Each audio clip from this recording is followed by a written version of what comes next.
Hello! Good morning, everyone. I'm Arborelia, and I am here on Retrothon to play a game that is very dear to my heart. It's called Nappie. It is a game for the Dreamcast, and yeah, I should just get the game started pretty soon because the game starts with a whole lot of narration. Um, so as long as we're ready to start, then yeah, let's get over to new game here. And let's go, and I can start talking about the game. All right, so this is Nappie. Um, this game was only available in Japanese, and not really well known in the US at all, um, except in one aspect, which is its soundtrack. Um, because this game has a soundtrack composed by Yoko Kanno and performed by Maya Sakamoto. This is, kind of a legendary anime combination. They did Escaflowne, Yoko Kanno composed Cowboy Bebop, all kinds of other anime, Ghost in the Shell, Standalone Complex. And Yoko Kanno really poured her heart into this game. And that's the only reason that I knew about the game. Because I found its soundtrack on LimeWire back in the day, and I, downloaded it. I was just looking for Yoko Kanno music, and I'm like, hey, what's Nappie? Whoa, it's a game. Is it a game I can play? Oh, I guess not. And then I just kind of put it out of my mind for a long time. Until in 2019, a fan translation became available. Anyway, the narration here is just introducing us to a girl named Porch. Well, we haven't gotten her name yet, but we've got this lovely intro narration. She is late for the summer festival.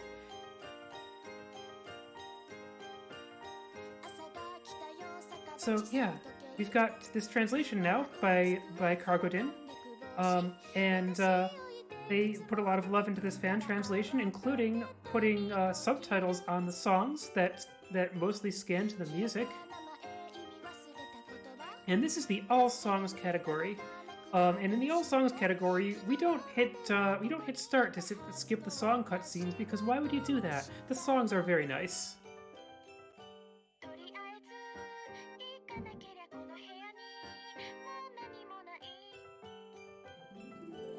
So yeah, I spent pretty much 20 years dimly aware of this game, that it existed. I eventually could see some gameplay of it on YouTube, but it's like, okay, this is a Japanese-only game for the Dreamcast with a whole lot of Japanese text in it. I'm probably not going to be able to play it.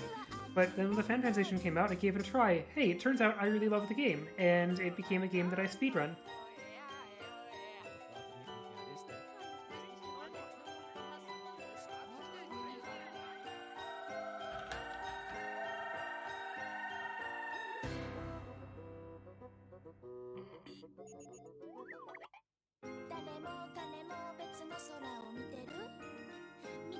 So here's in this kind of low animation frame intro, we've got Porch at the summer festival, and she's chasing after this mysterious orb, which maybe isn't the greatest idea.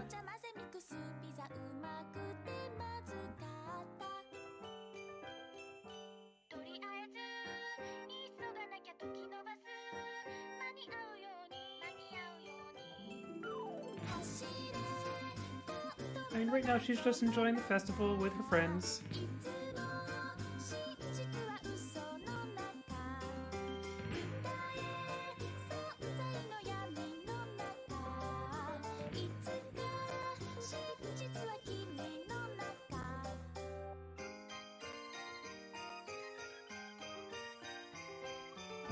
And, suddenly the festival starts getting really trippy, and she's standing on top of the fireworks, and her ice cream's exploding in her face, and there's some phantom looming over her.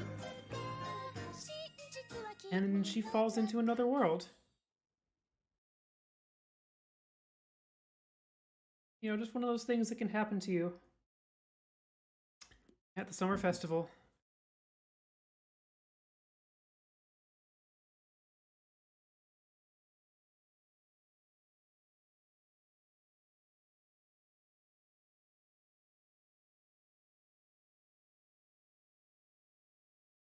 And we get a bit of animation here as Porch's costume is revealed. It is an amazing and impractical costume. I used to consider her impossible to cosplay, and then I've seen a picture of somebody cosplaying as Porch, so it's clearly not impossible. You gotta have something to like hold up this ridiculous crown backpack that she's wearing, though.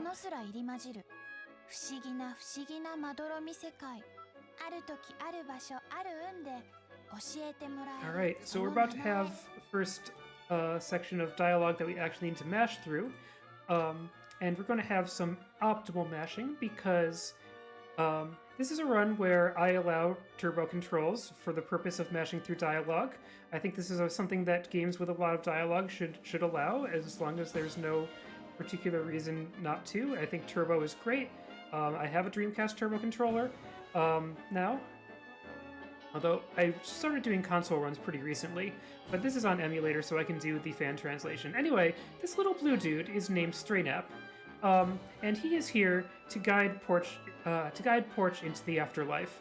And Porch is just gonna, protest a little bit. She's like, "Wait, but I'm not dead." And Straynap's like, "Oh yeah, you are. I'm your spirit guide. I'm the Grim Reaper. I'm here to take you to the afterlife." And to kind of make the point, those are the 6 petals of Porch's soul that just flew away in all different directions. So anyway, there seems to be some mix-up here, but for now, Porch is going to be introduced to Nappletown, which is the most adorable purgatory.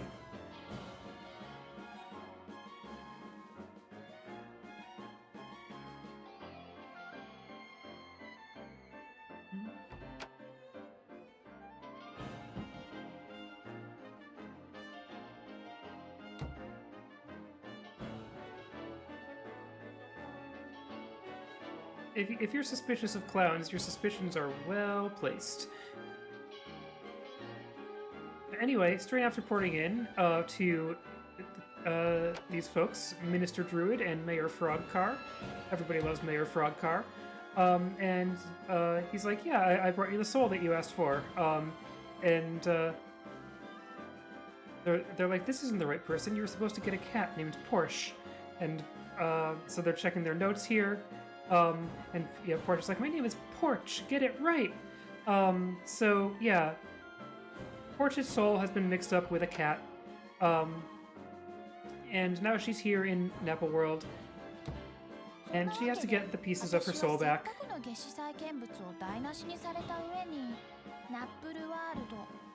That's neat, Tyrion. I recommend giving the game a try. So, yeah, you get a little bit more narration here.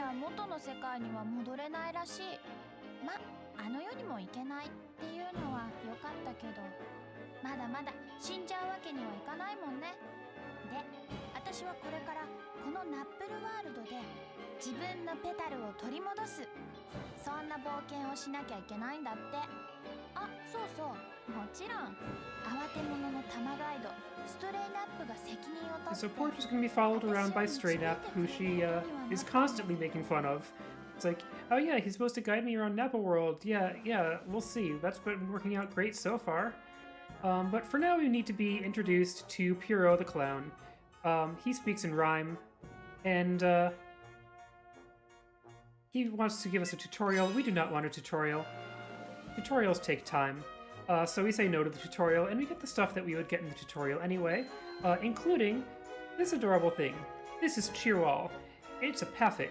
Paffets are things that can follow us around and help us, and Cheerwall has the ability to cheer for us. So in terms of gameplay, which we haven't seen any of yet because this game has a whole lot of intro, this game is a platformer that occasionally thinks it's an RPG. So just kind of a 2.5D platformer. Things that you can collect in levels, and you can use the things you collected as part of this crafting mechanic to make more Paffets. I'll be hearing more about that from Melee in a bit, but Porch was just getting another opportunity to snark at Straynap, and they're like, oh yeah, how are things so far? Is Straynap showing you around? And Porch is like, oh yeah, I can trust him with my life, right? Anyway, Porch needs a place to stay while she's in Nappa World, so Straynap is going to show her into his ice cream parlor, where she gets to stay.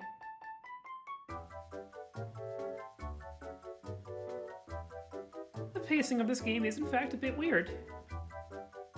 I mean, this has the Mario Sunshine problem of speedrun, which is that you don't get to do anything for the first 13 or so minutes.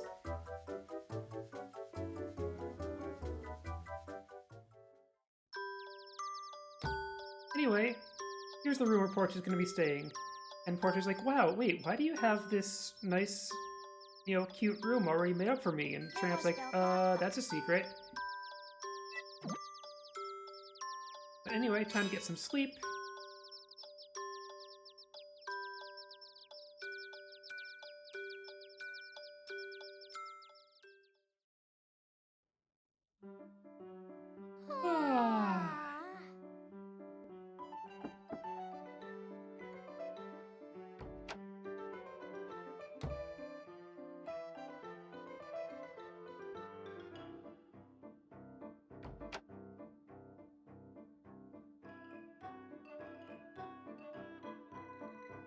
Morning, we can step out onto the balcony,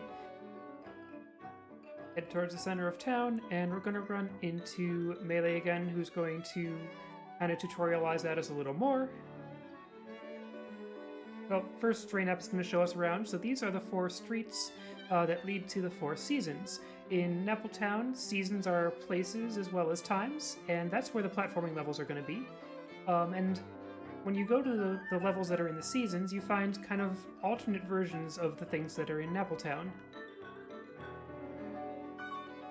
Anyway, Melee the shopkeeper has handed us a recipe, and recipes are the things that we hypothetically use to make stuff, but we're not going to be paying attention to the recipes as we make stuff because we already know what we're making and what we're making it out of, and so we can skip most of the recipes. So I've got actual control now, and the first thing we're going to do is go to Alice's house. You may notice that the game's subtitle sounds a little bit like Alice in Wonderland, and the game is not fundamentally about Alice, but here she is. She is in fact that Alice, and she is very sleepy, because she keeps having nightmares about Wonderland. And so we just need to meet her here in town, and then we can meet her inside the level later.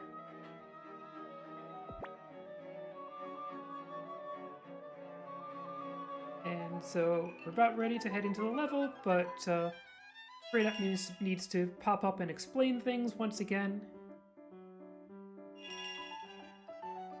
Alright, now do we get to get on the level? Nope, we get interrupted by a small child. She really wants us to bring back the spring so that school can reopen.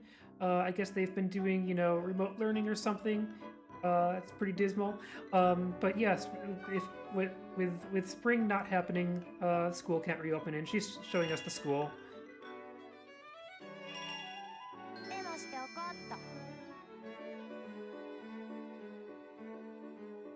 Anyway, now we get to go into the level, and we can choose the first level that we play, which is New Year's Day.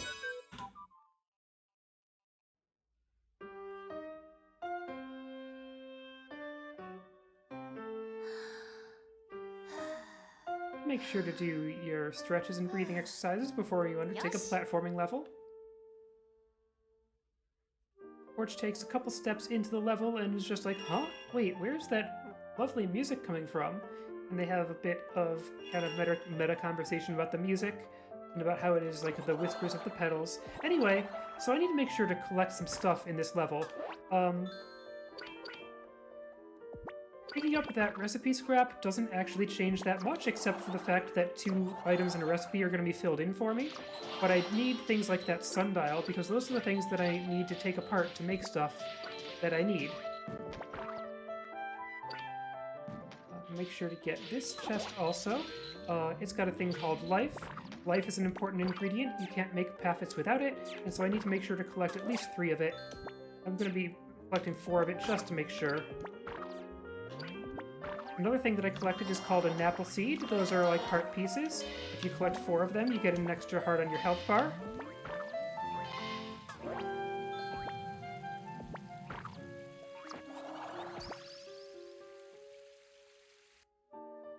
Alright, and so we've run into the spring version of Alice's house, and we can step inside here. So everyone in Nappletown has a seasonal version of them who is slightly different.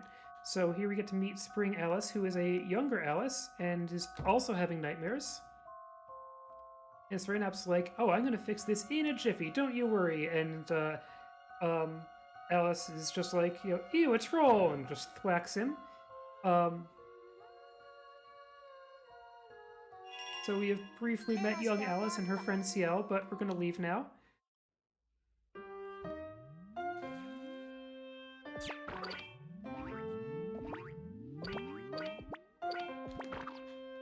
So yeah, in terms of controls of this game, you've got, you know, your general, you know, 2.5D range of motion. You've got this double jump ability, and I'm going to be using it a lot because often when you single jump and hit the edge of a platform, you just kind of hover there for a bit while the game decides whether you're supposed to land on the platform, and that is both annoying and slow. Hey.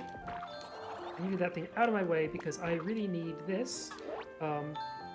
That's my backup life, but this is another Nappie seed, and Nappie seeds are, again, very important. Well, they're not very important, but I needed to collect 4 of them. Ooh, I need to collect 4 of them so that I get some extra health, and then I don't have to worry about certain boss strats that involve just walking up to the boss and thwacking it a lot and not caring when I take damage, which is really the only fast strategy for most bosses. Speaking of bosses, here comes one.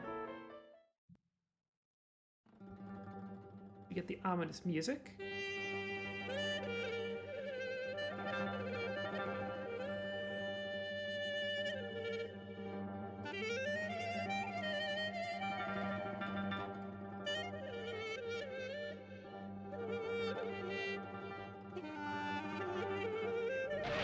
Porch remarking on the pungent odor that's in the area all of a sudden. And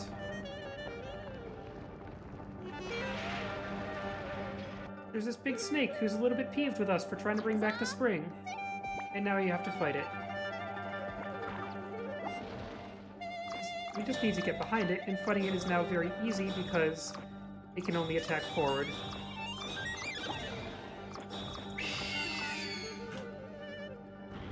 See ya, snake.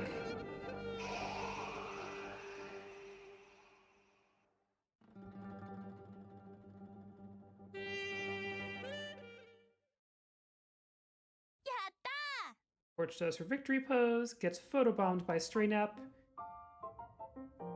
and there's the gate back to town. Yatta! And hey, there's some flower petals in the air because we brought back a small piece of spring, but we didn't bring back very much of spring.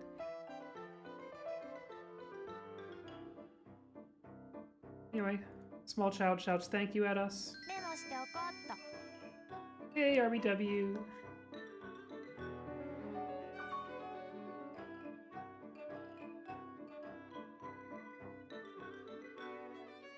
And here's Minister Druid, who wants to teach us about making furniture paffets.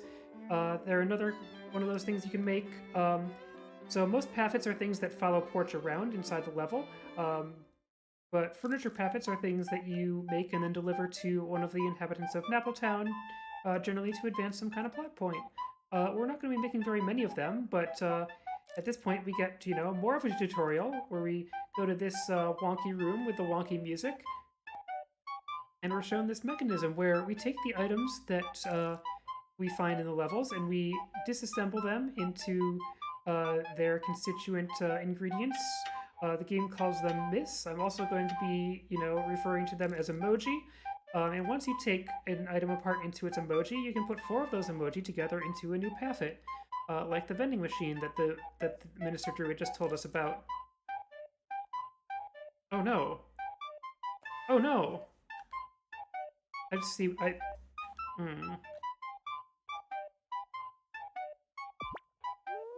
I can fix this. I have different splits going already, but let's see, 19,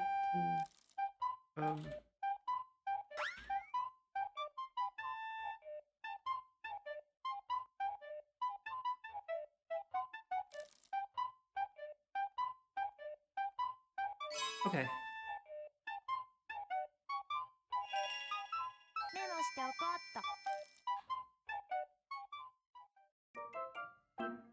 Alright. Yeah. Okay, so one thing to remember to do now is to go down here and get one of our paffets. Thank you for telling me about the splits. The thing is, I'm running 2 copies of Live Split here. One of them for the stream, and one of them is with my splits, and I've got it set up so it pulls up notes about each of the splits that I need to do.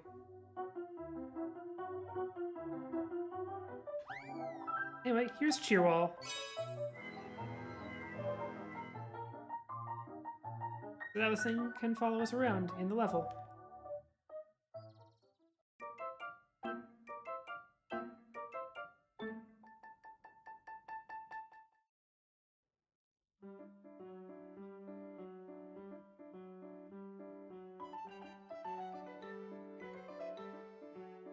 Okay, sorry. I needed to make the splits so that they keep going.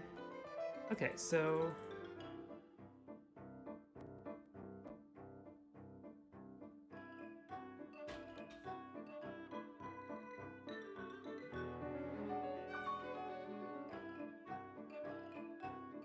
Okay. I think I'll have it now. Hey, random salients. Hey, Chibi. Okay.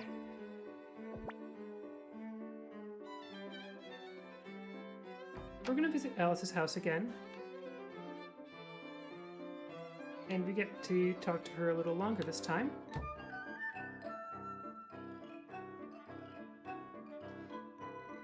And we're gonna have a tea party with Alice, and we get to talk to her about,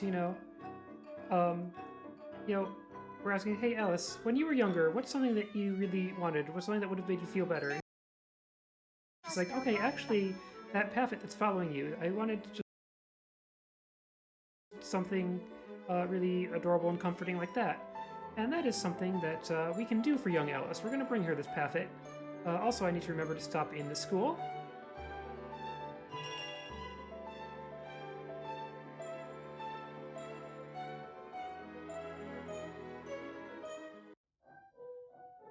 Alright, so they're going to try to start the school year here, and there's a problem. The music is all hecked up. It's making the kids dance like they're possessed. And you can't start the school year without the proper music, apparently.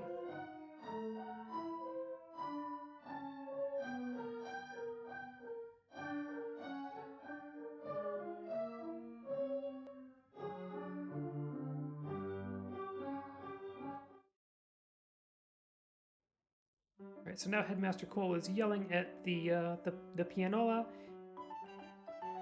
and wants us to fix it.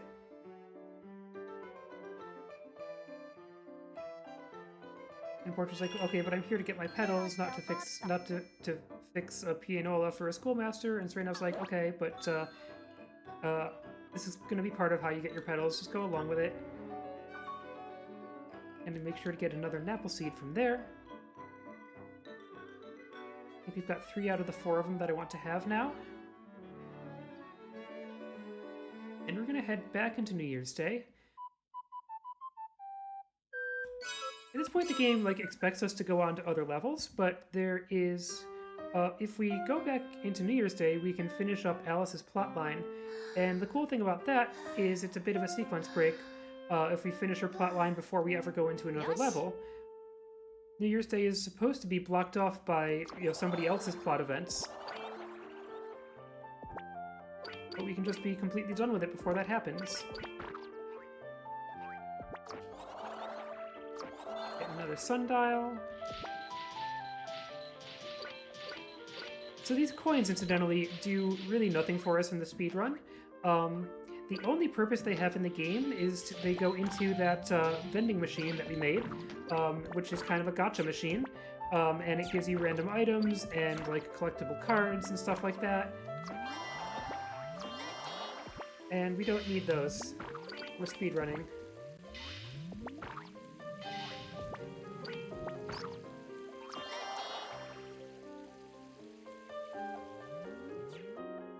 So we go and visit young Alice again.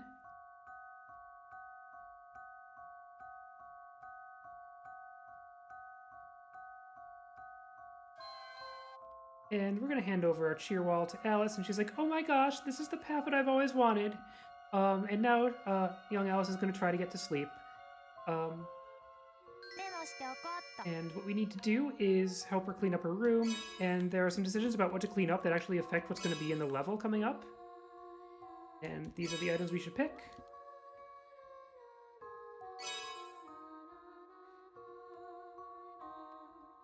And now we need to pick the correct blanket.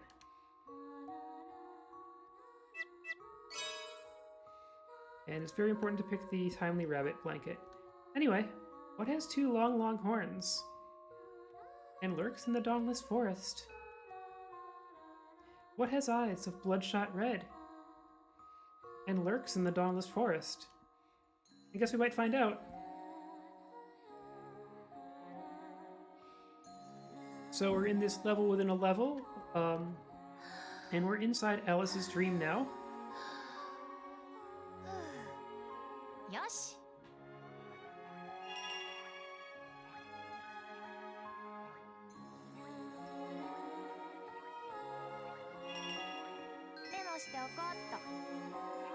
I was just saying, like, hey Porch, I can sense that one of your petals is nearby.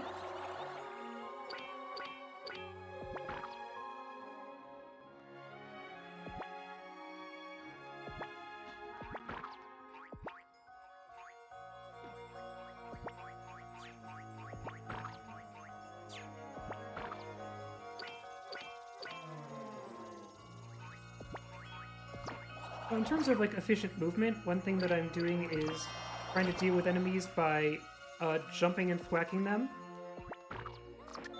Like that. Because if Porch is standing on the ground when she swings her racket, then she stops for a moment. But if she's in midair, she keeps going. If you double jump and swing your racket, then Porch is gonna like stop a bit to catch her balance on the ground.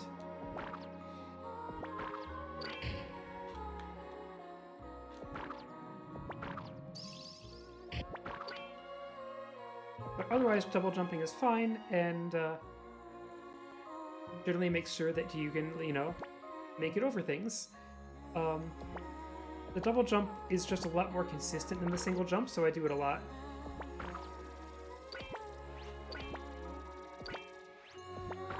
The weird thing about the double jump is that you can only do the second part of the jump when you're on your way up. No, I need this. That's okay, that's my fourth Nappie seed. So now, next time I'm in my room... Oh, dang. So those are these little health recharging things that, You know what, I'm gonna save. So, saving is something that, you know, I should not do in a speedrun, but it's something I should very much do in a marathon run, because this game has a couple things to it that are very poorly thought out. One of them is that if you die to a boss, there is just no way to continue. You have to reload your game. Anyway, we're about to meet the thing that lurks in the dawnless forest.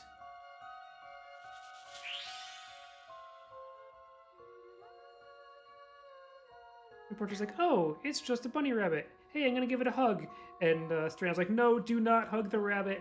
But yeah, apparently the horns are metaphorical. It is just a large, kind of upset rabbit. And it's agitated and running around, and we need to deal with it the way we deal with everything else, by whacking it a lot with a big pink wand.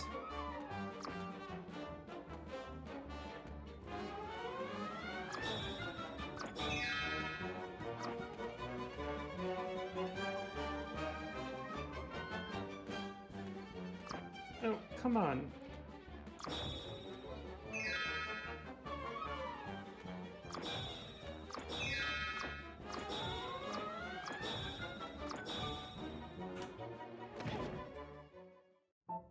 Wump.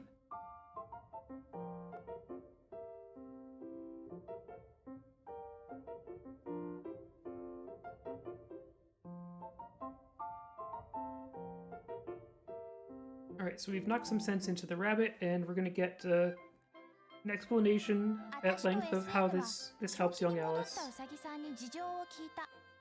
アリスちゃん、眠るたびに自分が大きくなることをいつも嫌がってたんだって。それを知った帽子屋がアリスちゃんのためだって言い張って、時計を杖で打ってよりによって産地で止めちゃったんだ。オスのウサギさんは3月に少し正気を失って、 Really a bit of a convoluted explanation, but you know, the rabbit was agitated because his watch was stuck on March o'clock. 幼い者には1時間が1月として働くんだよ。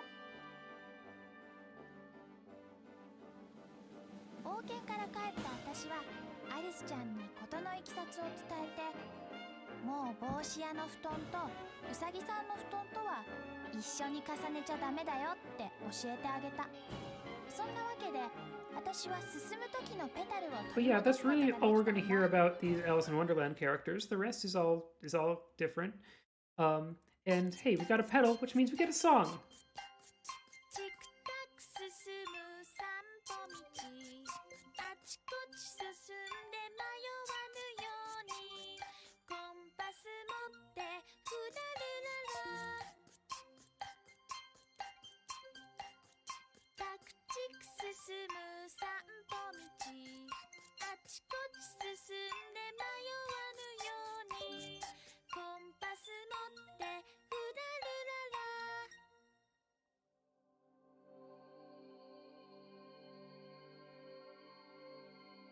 And that fairy thing that was flying around represents one of Porch's petals, and it rejoins Porch's soul. そして朝が帰ったナップルタウンの中央広場、私と今田新米多摩ガイドの SN は元気に帰ってきたのでした。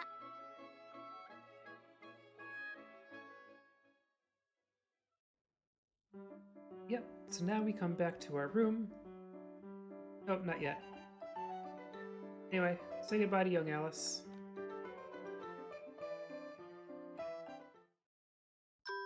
Alright. Now we're back in our room, and Porch is like, hey, I got another petal. The dialogue is not quite designed for this circumstance, because this wasn't supposed to be the first petal that we get. But anyway, once you get a petal, it's time to go to sleep for the night. Good night, world.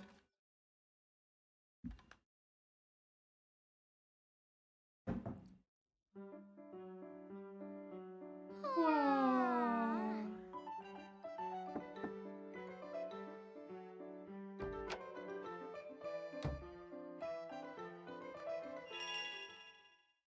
All right. So, let's water the plant. Actually, we're planting our Nappie seeds, and we plant 4 of them at once, and get a health upgrade. メモしておこうっと。 Alright, I'm gonna save again, just to be sure, because this is a part where the run can easily go wrong. 覚えとくね。 Gotta talk to the rocking chair. The rocking chair only speaks in emoji, and keeps trying to communicate something to us. メモしておこうっと。 Yep, now we need to go into the crafting room and make ourselves some paffets. And there are 3 paffets that are going to be very helpful in the run. But first we need to take apart the objects that we need to get the ingredients. So you get this kind of 3D mechanism where you find 3 significant spots on the object. Like that. You need to go through various objects. Let's do the sundial.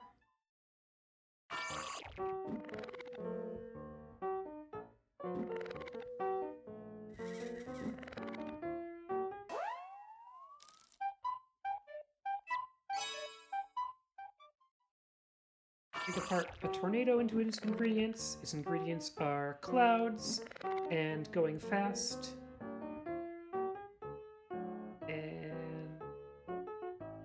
It's hard to find. And strength. And going spinny. For the offering plate. And once you take apart each one of the items once, then the game knows how to do it automatically for you from then on.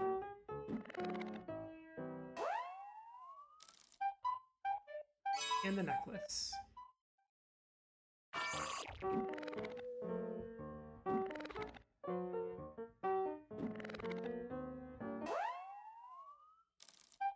And we can select all and auto-decode.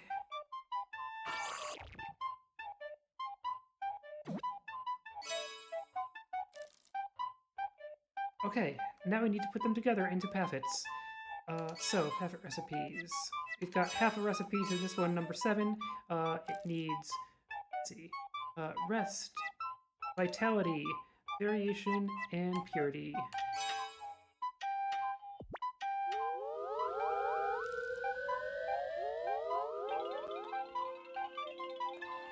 So that's Healy-Hoo. Healy-Hoo can heal us during a level.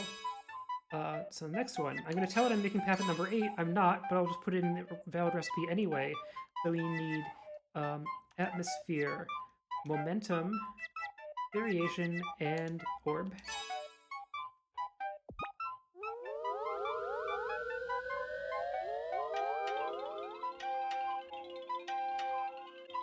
So this is Fluffy. Fluffy is the most amazing paffet for speedrunning. We'll see why in a bit. And now we need to make one more. Atmosphere, variation, dexterity, and foundation.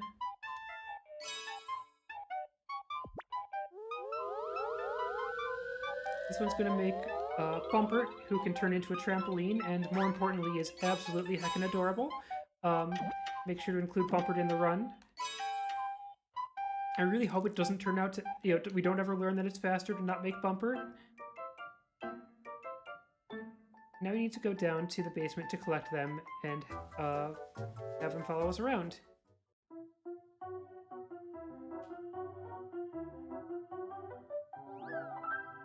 We got Fluffy and Bumpert.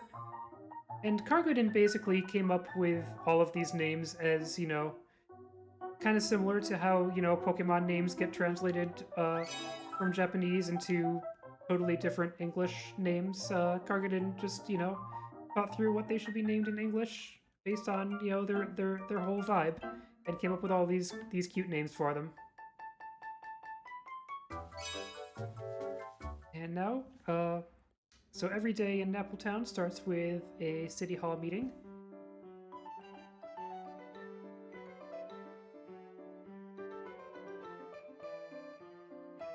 This City Hall meeting has this jerk just storming through it and being a jerk. That's Gomez. We'll see a little more of him later.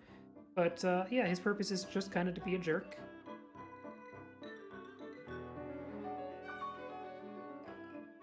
So yeah, you just kind of catch up on what's going on in Nappletown. Here's Alice. You managed to get some sleep, but she's still tired. You know how that works.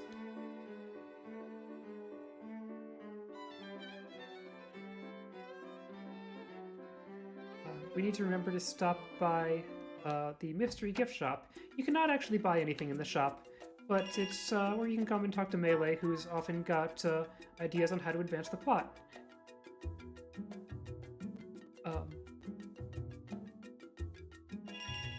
And he's telling us how to fix the pianola, and once again, Porch is like, but why do I have to do these random side quests? And straight up, ends up explaining, okay, look, doing things for the people of Nappletown is how you're going to get your pedals back.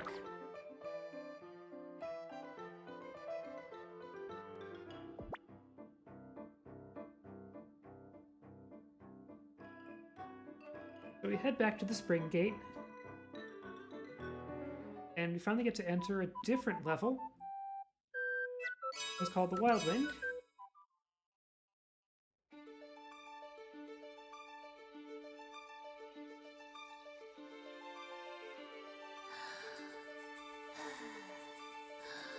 And I really love the music in this level. I use it on my stream a lot.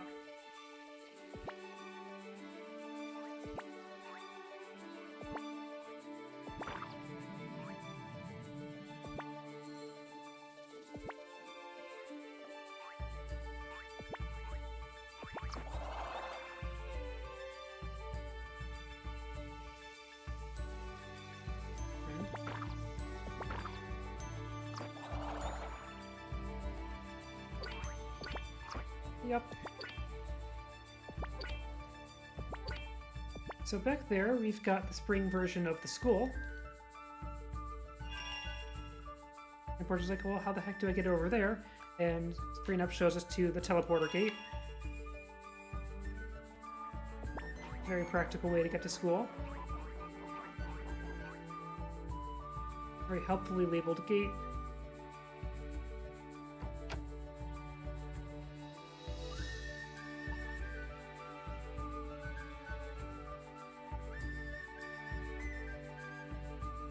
We're introduced to precocious young Rose and Geiger, the instrument maker. And we're like, hey Geiger, your pianola is busted. And Geiger's like, what pianola? And we're like, the one that's in Leap Academy in Nappletown. He's like, I haven't made that pianola yet. How am I supposed to fix a pianola from the future? Because time's kind of weird here. And here's Cole.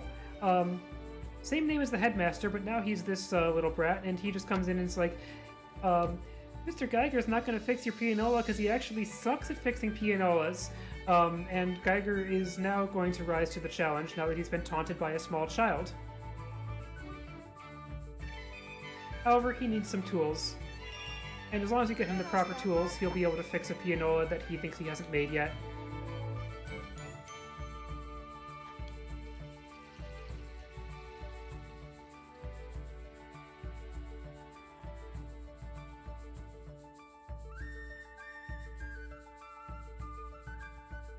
We need to go back now to the spring version of Mrs. Winky's house. She's got his tools for some reason. Getting blown around a little on the bridge.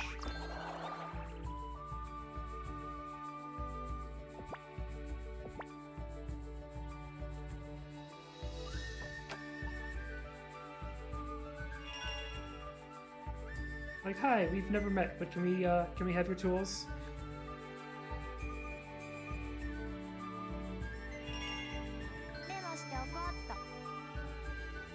And she's just cryptically like, the wild wind blows once more, I see.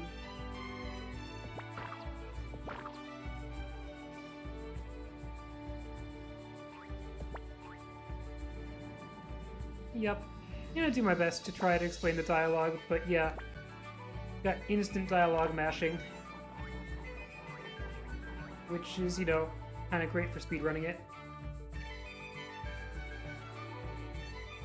Just used an Iron Chef? I had no idea. That is wacky and awesome. Thank you.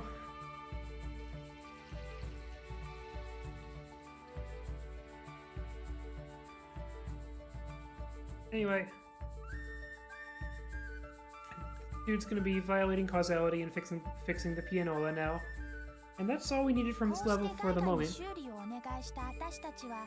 修理は終わったという彼の言葉を信用してすぐさまナップルタウンのレポ学園に戻ったのでした。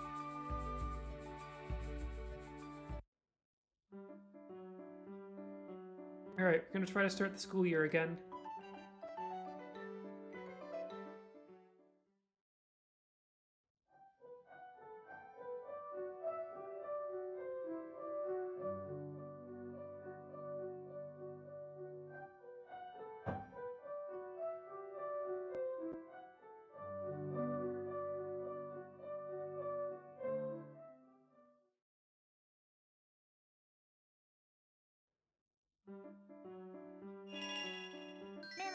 Alright, so now we need to bring back a message to Geiger from the children that he is, in fact, the world's bestest piano crafty man.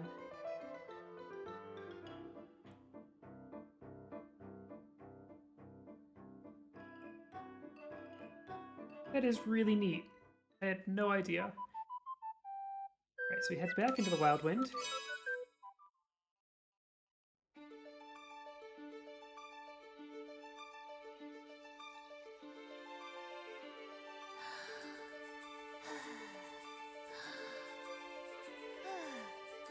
Yes.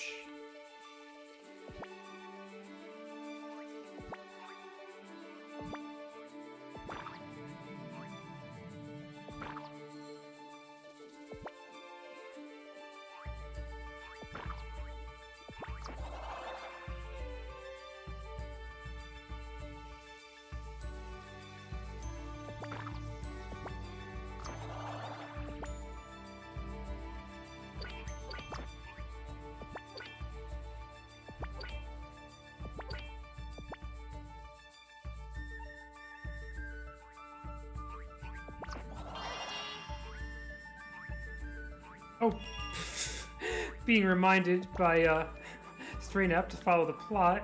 Thank you, Strainap. Like, wait, what? Why am I suddenly stopping?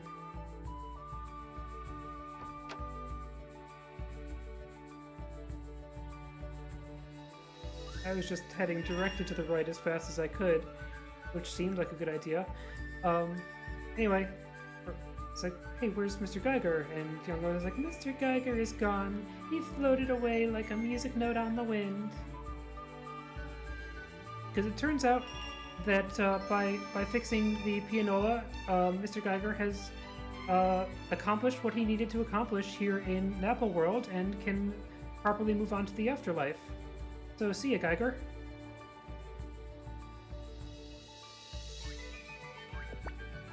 Yeah, I really love the art in this game.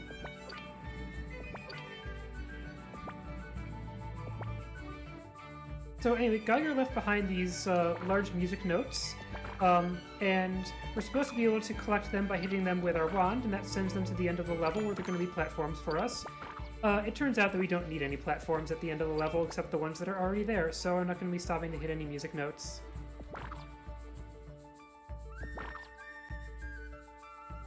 Yeah, time is kind of weird in Nappie World. Time is space. Seasons are places.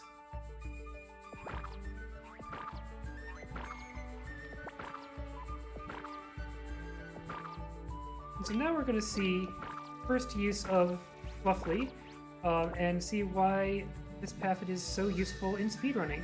We stand here and get Fluffly to make a balloon for us, and instead of climbing down this mountain, we just kind of drift off into the third dimension.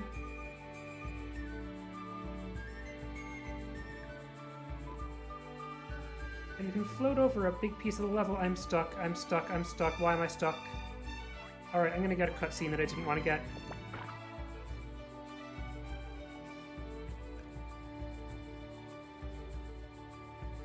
If you do that properly, I don't know exactly where I was going out of bounds, but if you do that properly, you can land in the door and it just doesn't get to show you the cutscene, and that's wonderful for speedrunning. But there are a few places like that where it stops you and it shows you just this kind of like panning view across what's coming up in the level.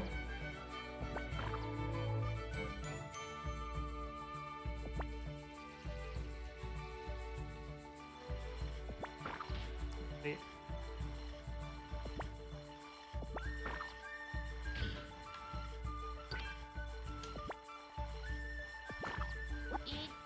Getting hammered here is totally okay and means that you make the cycle.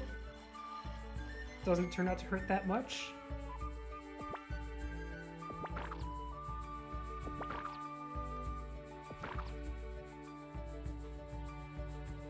Hey Yosrake, thank you.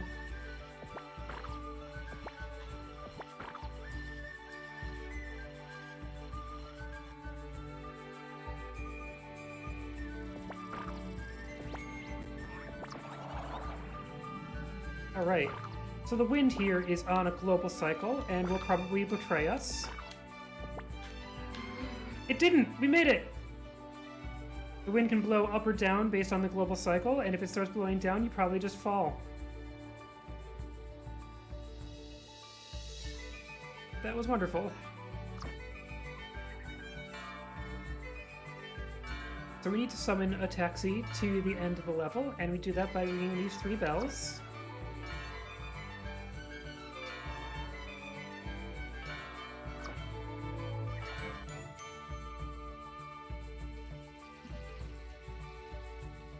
And that calls this fish dragon taxi thing.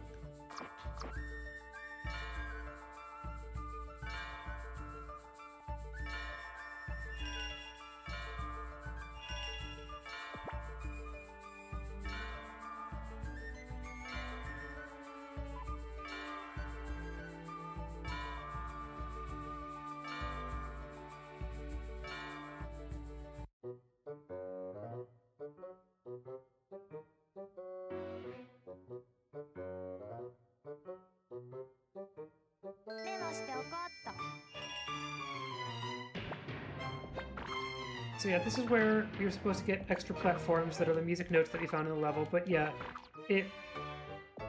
turns out to be absolutely fine to just have the notes that it gives you by default. And now, we must fight Caterpillager, the Destroyer of Spring. 行くぞ。 We're gonna get right up in his face. And it turns out that his shockwaves don't hit us if we're standing really close to it.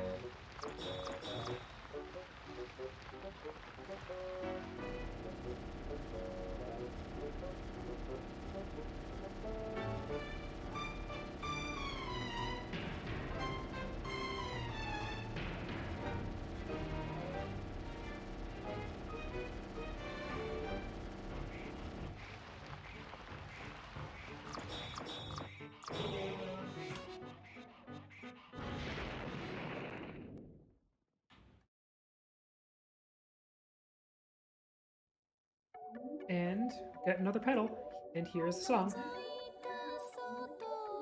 春の風」「映った瞳花鏡」「背伸びしてみた昨日の景色」「裸足で見てる今日の景色」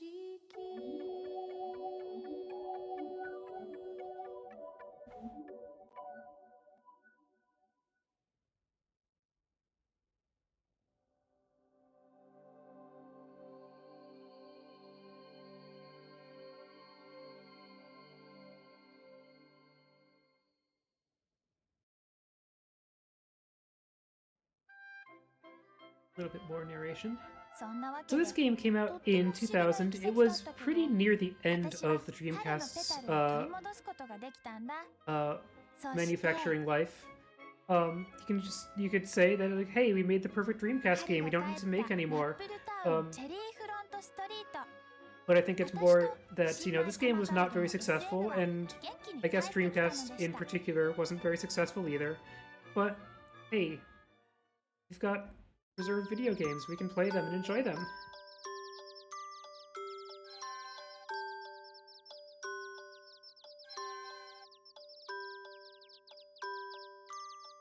Anyway, time to sleep.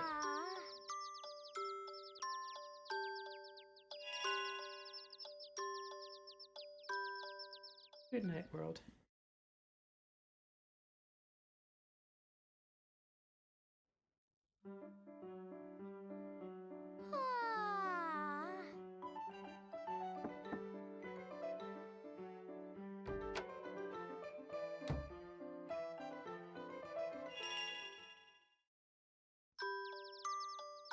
Right, we don't even have to stop and talk to the rocking chair this time. So, the interesting thing here is that whenever we need to accomplish something inside the house, we need to make sure to do it before going out the door. If we ever come back in the door, we're going to get a cutscene. But if we only ever get home by getting a pedal and only go out the door, that cutscene can never happen. Also, we just got nearly thwacked in the face by the door by a very excitable cow bartender who we're going to meet again in a moment.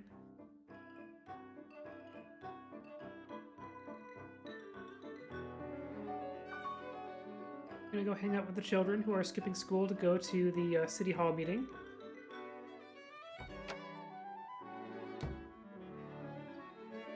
Here's Headmaster Cole, who's upset at these little delinquents. That's about it for that meeting.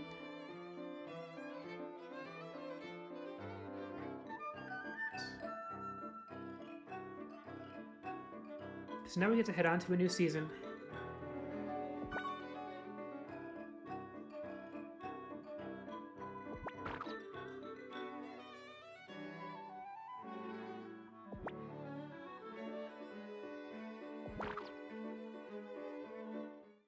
First, we need to make sure to meet Jackson the cow.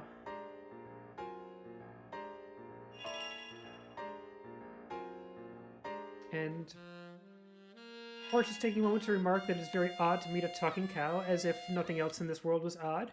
But yeah, just had to meet Jackson the bartender, and it's one of those things, again, where you have to meet the character in Nappletown before you can interact with them in the level. So now we start the summer levels. And the game doesn't strictly make you play the levels in order, but there are like requirements to unlock things in the levels that means you basically want to play them in the order of the seasons. There's only one thing that we're going to be doing out of order besides the whole thing we did at the start with Alice. So here's Hydrangea. It is very rainy. I'm going to get on the snail boat, which, despite its name and whole vibe, actually goes pretty fast.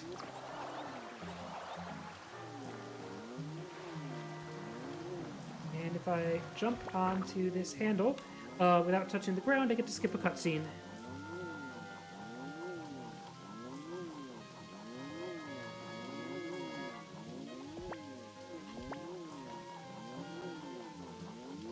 This level is going to be very much about using Fluffly in the correct places. So, Fluffly is the path that lets us summon a balloon. Okay, gotta wait for this cycle. And we only get 4 uses of Fluffly, and really we only get 3 uses of Fluffly, because if we used up the 4th one, then Fluffly would get tired and go home to the Paffet Room, and we don't want to have to go get her again from the Paffet Room. So we have to choose the right 3 places to use her, and this is one of them.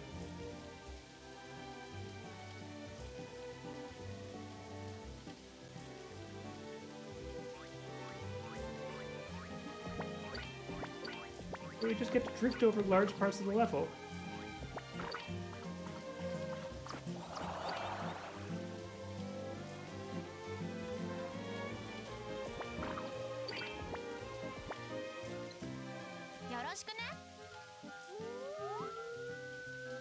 Get on the balloon again. This one's going to be a little tricky because the way I really want to finish this up is by falling from the balloon onto one of those handle things that lifts you up.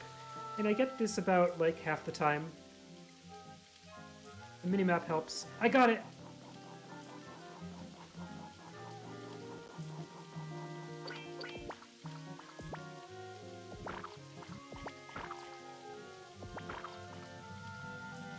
And one more.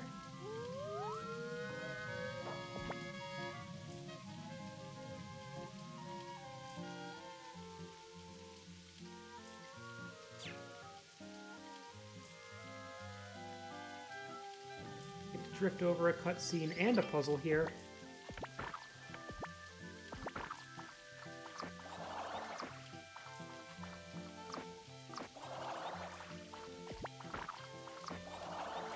Another route that I've considered is to save one of the Fluffly uses to drift over the slow-moving lily pad section, but it generally doesn't work out. It seems a lot more consistent to do those 3 that I did. Alright, and we are here at the end of the level.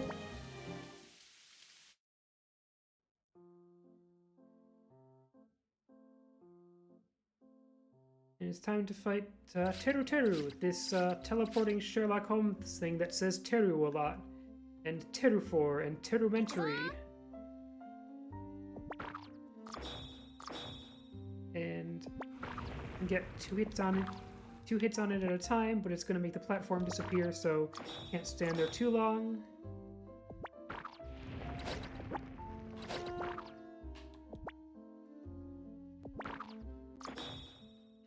That's the 5th hit, and it's going to take us to the next phase. Gotta dodge these explodey things. This phase, now we need to hit it and back off as it tries to teleport us away, and hit it again. The fact that you can back off and hit it again is something that Kat showed me, Glitch Witch showed me when I handed her the controls for a couple minutes. Anyway, that was Teru Teru.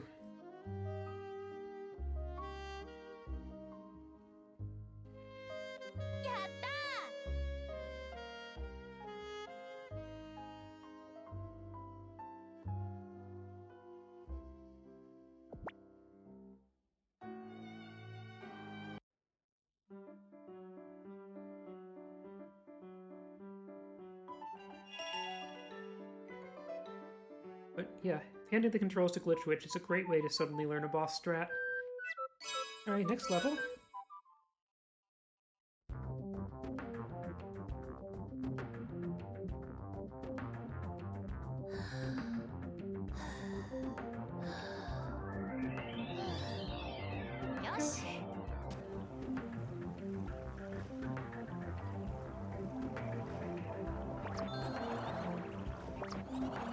we're here at the beach, where Porch's outfit must be, you know, kind of hot. But we're taking a look at the summer version of 13 Ice Cream. And Porch is like, wait, why isn't there a summer version of you, Stray Nap? And Stray Nap's like, I'm right here. And Porch is like, oh, okay, is there a summer version of me? And Stray Nap's like, it's complicated. And Porch is like, hey, can I see my room? Oh, it's kind of blah. Alright. And that's kind of all that happens here.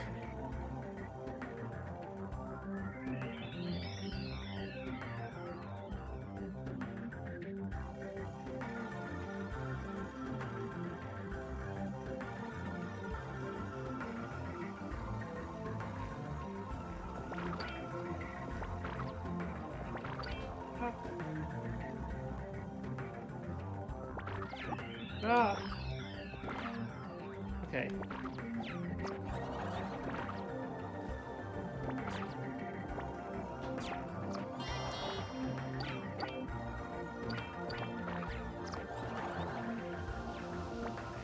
Alright, so we've reached the ocean.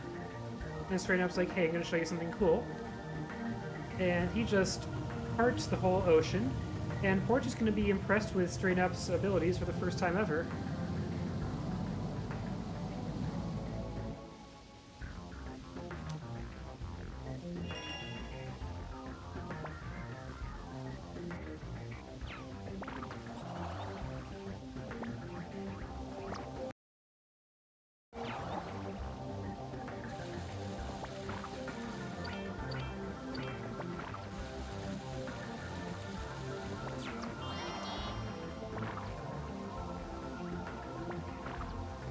Oh, right. I keep thinking that's the one that I can make without hitting the switch, but that's in a different level. Right. Speaking of hitting switches, there's some tricky timing on these. Oh, I am not going to make the tricky timing. Or am I? Is everything okay? Hey, I can make that cycle. And you probably couldn't see it because I picked it up right away, but every once in a while an enemy will drop a flower, and what a flower does is it brings back one of the charges on your currently active Paffet. And that's great, because I was down to one charge on Fluffly, and now I've got another one I can use, and I can just drift over this part of the level. It looks like I'm going way up high in the air, but it's actually just because the water behind me is falling down.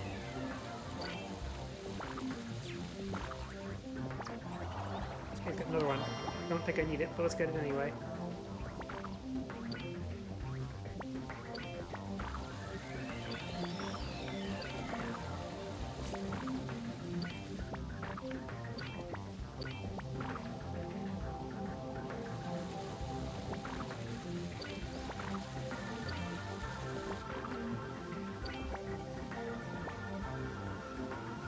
Alright, for marathon safety, I'm going to save.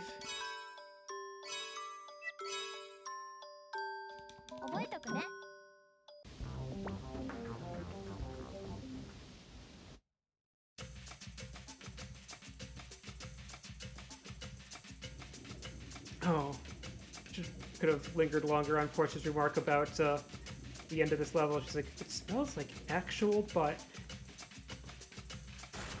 But now we're getting thwacked around by the Napple Squid, who is also going to assault us with an onslaught of puns.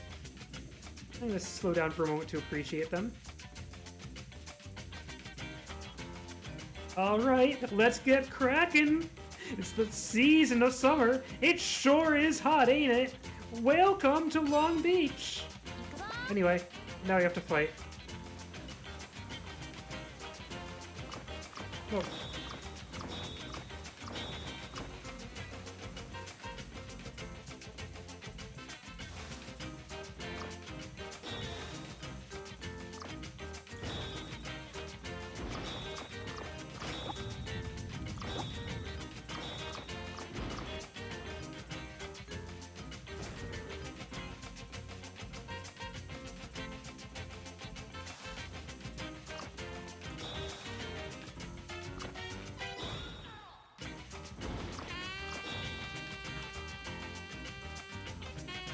Yatta!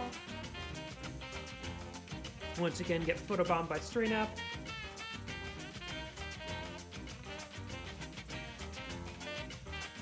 And just another little battle of puns between our characters before the Napple Squid slinks off in defeat.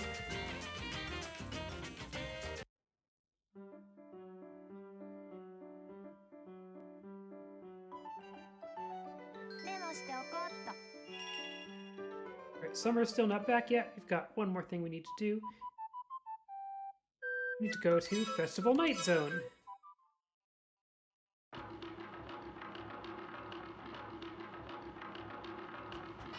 Sounds like a Sonic level.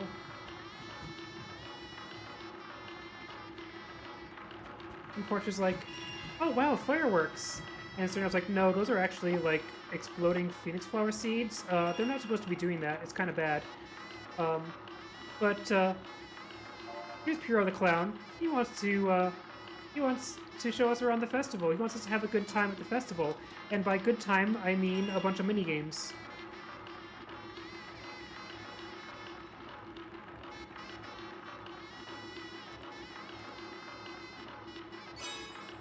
Let's get out Bumpert the trampoline. This is where Bumpert is really going to be important. I want a trampoline right there. Nope, do it. Nope. よろしくね。 It's too close to the wall when I hit the button. よろしくね。 Nope.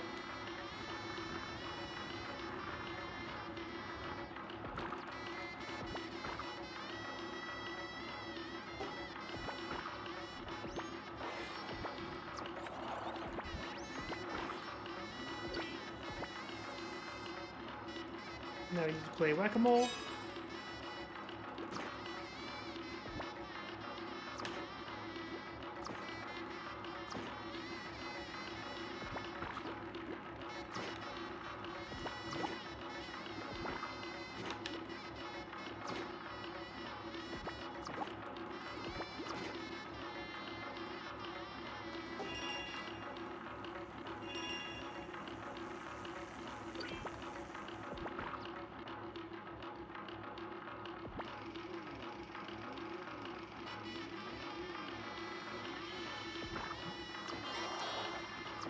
Oh, I missed. There we go.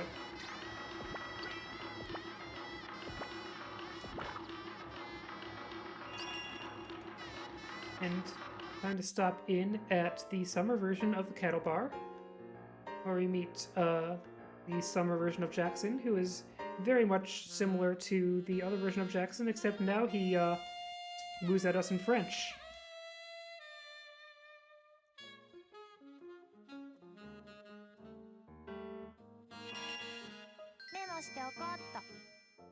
Anyway, this Jackson is a little bit despondent because nobody's coming to his milk bar.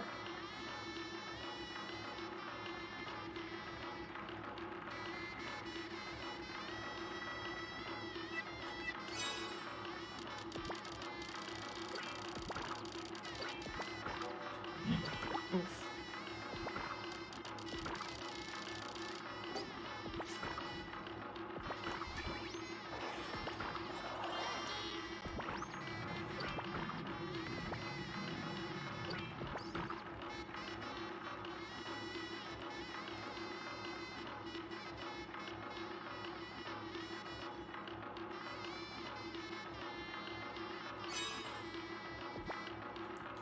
Another minigame where we are going to want to trampoline some more, but it's easier to just do this first one by dragging the block a little bit.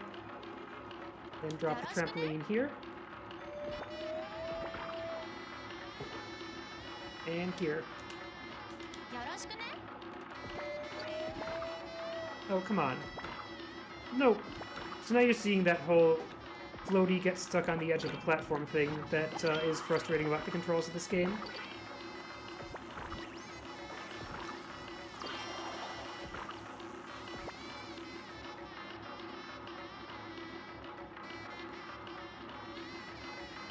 And now for the shooting gallery, which is more of a being shot at gallery.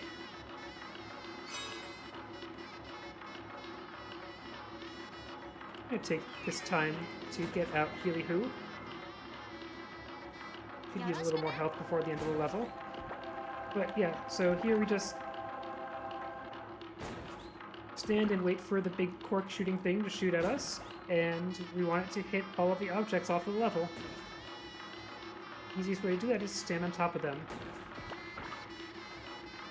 Hey. This way I don't actually have to dodge or anything.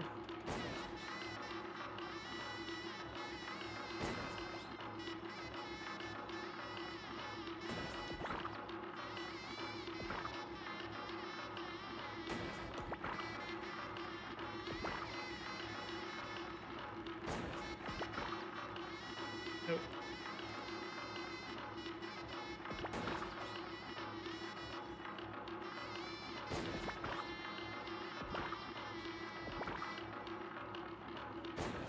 If you're not standing on top of the thing, then like pretty much the only way to do it is to kind of anticipate when the thing's going to shoot and double jump before that so that you go over it.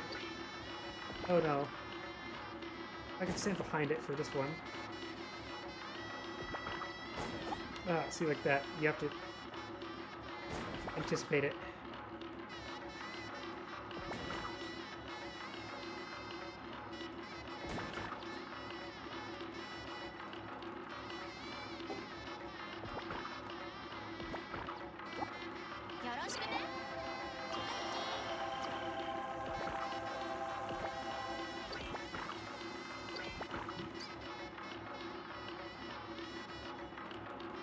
One more game of Spike Roulette.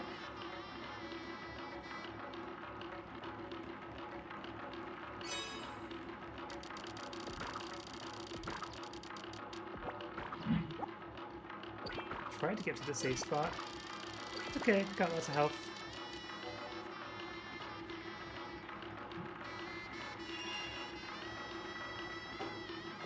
And Piro's like, "What's wrong, Porch? Haven't you been enjoying my mini games?" And Porch is like, "I'm getting hit by spike balls and being shot at by things. Am I supposed to be enjoying this?" And Piro's like, yes? Anyway, boss time.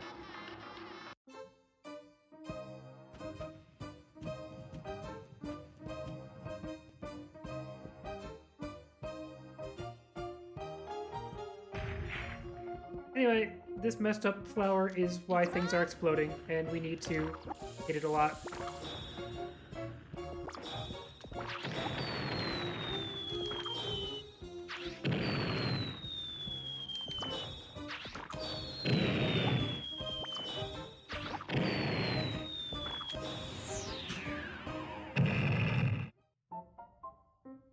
And Porch was expecting to get photobombed by Strain Up again, but Strain Up's over here sulking a little bit. Got something on his mind. そんなわけでお化け放線火をやっつけたら夏至祭の牛バーは再び大にぎわい Anyway, Cattle Bar's got all kinds of customers now that they're not scared away by explosions. 私と SN に Here's the すご cow く感謝 striking his してくれ victory て pose. 夏至祭でしか手に入らないナップルミルクをくれたんだ。ちょっとだけどじって中身を少しこぼしちゃったけど。 Porch couldn't actually get to drink the Napple milk. They kind of drop hints that the Napple milk is alcoholic. Anyway, get another pedal, get another song.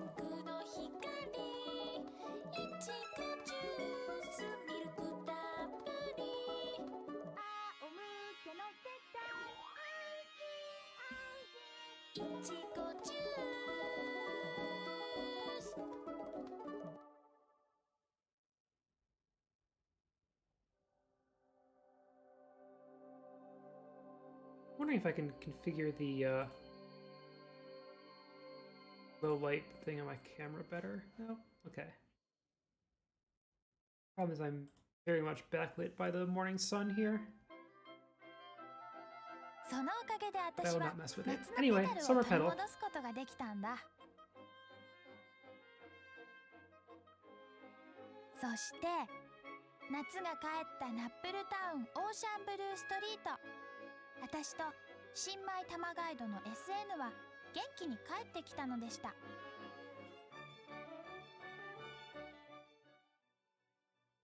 Yeah, this game is strange. I'm also very much a fan of Katamari games, and they are, you know, I think wackier than this, but yep.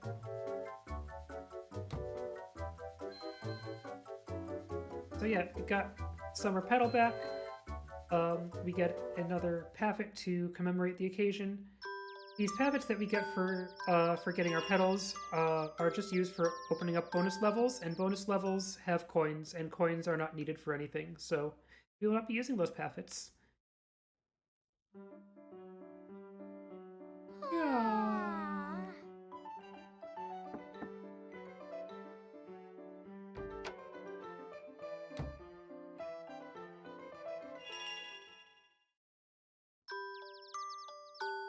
Try to head out the door again. Rocking Chair has something to say this time. Again.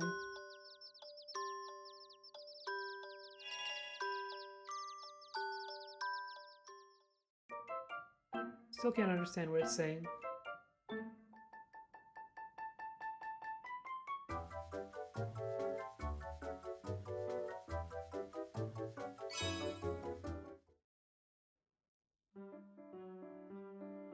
Alright, so back to the City Hall meeting.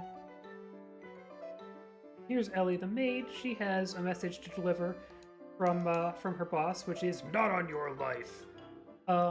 And yeah, we're about to meet Mr. Little Money. And he is in fact a very unpleasant man. And chat about Nappie milk with the bartender. Get what the kid had to say. Anyway, we've now mashed through the City Hall meeting.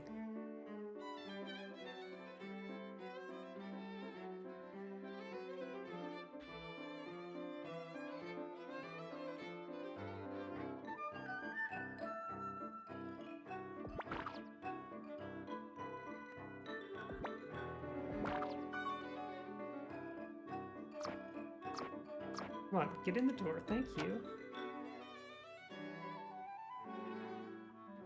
So once again, because we're going to be interacting with him inside the level, we need to meet Mr. Little Money here in town first.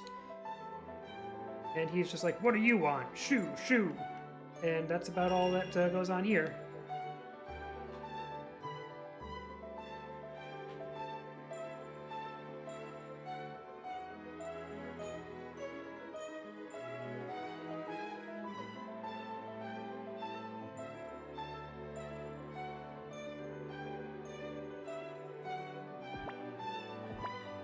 We also need to meet a nicer person, which is Cecile. Here's Cecile. She is a little bit sad and depressed. And she's going to show us to her garden, but some of the planters in her garden are getting a little overgrown with weeds, and there's another person who we need to figure out how to help.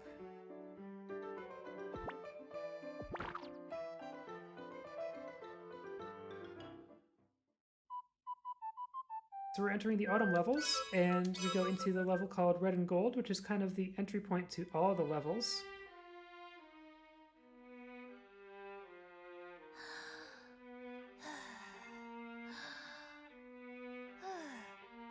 Yosh. And right here at the start of the level, sitting on some prime real estate, is the autumn version of Mr. Little Money's mansion.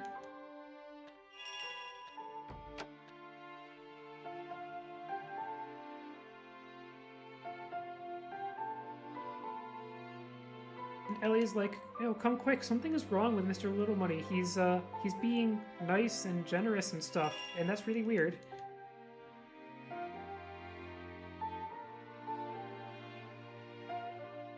So he just wants to have a Halloween festival and make apple pies for all the needy children. But the problem is that the apple fruit won't grow because the autumn wind isn't blowing, and his plan is to buy the autumn wind.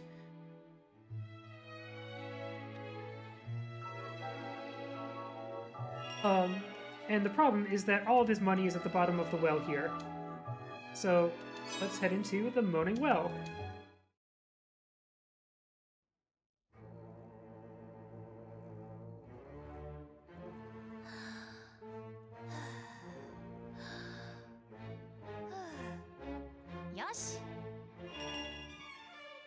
We're taking a look down on this level, noticing it's, mostly full of water, and so we need to drain the water. And Porter's like, oh, I bet I know how to do that. You just jump on this switch.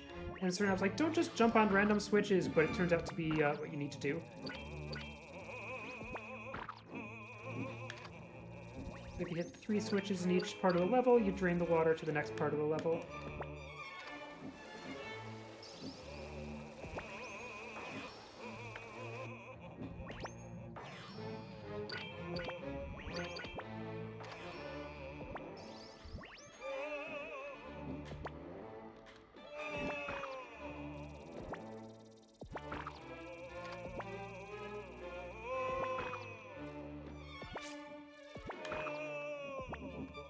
I mean, this game often thinks it's an RPG, despite that all the gameplay is platforming.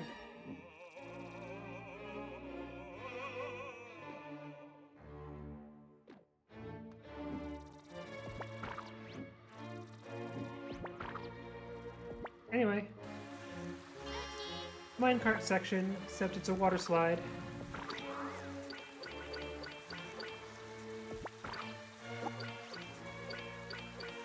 Oh.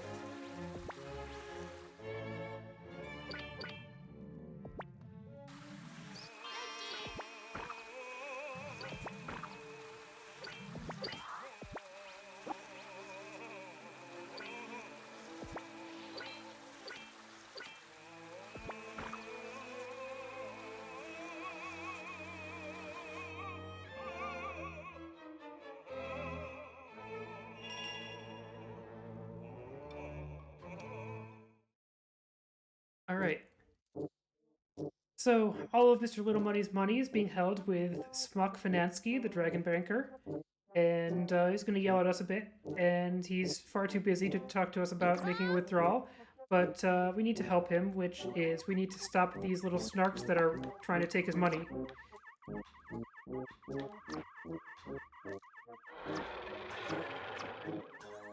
And we need to try to stop them from moving the money around, and especially from getting away with it, or else the dragon will get mad.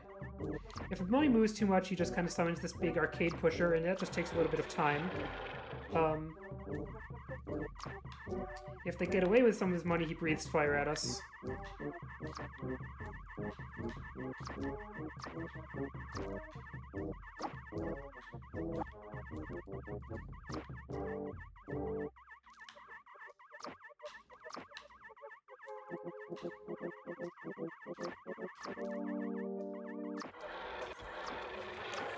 Yep.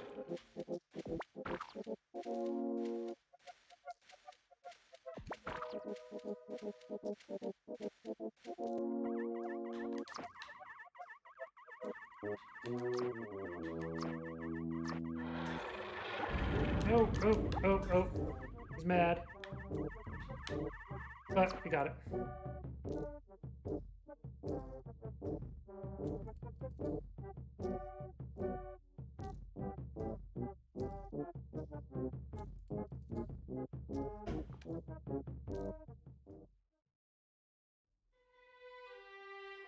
そんなわけで頑固者のドラゴンを説得した私たちはこれでリトルマネーのじいさんの願いを果たせたと屋敷に戻ったのでした。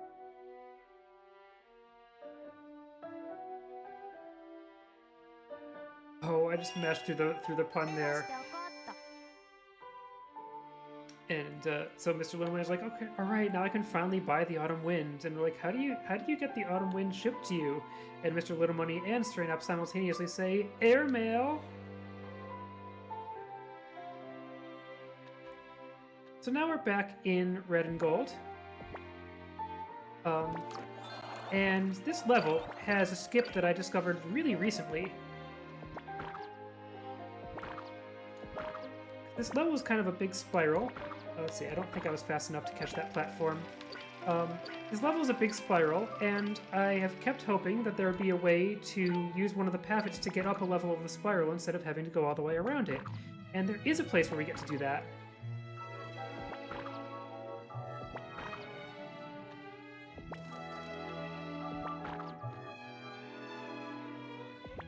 I should get out Fluffly.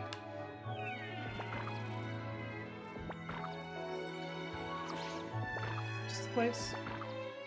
Yeah. So, よろしくね。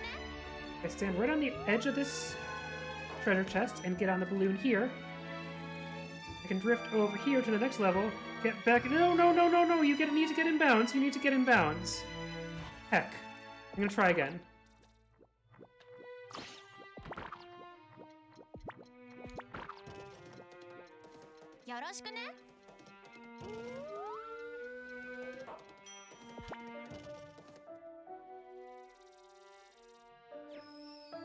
There we go.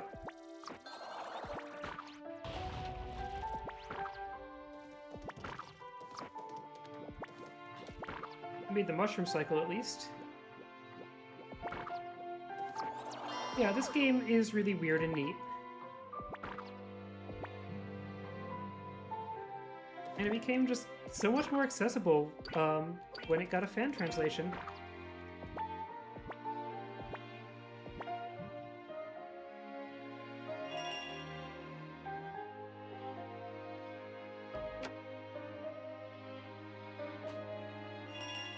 So here we meet the autumn version of Cecile, and you get to take a look at her mirror. She's not very talkative right now.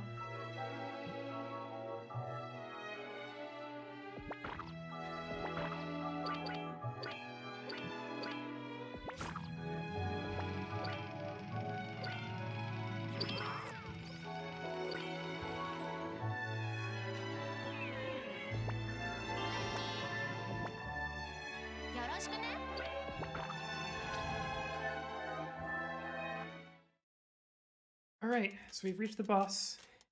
So this tree has a problem. It's growing bombs instead of fruit. For some reason, it's the fault of that mask up there. So now we need to hit the bombs at the mask.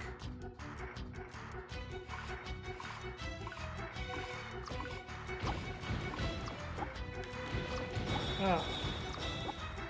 That didn't go well.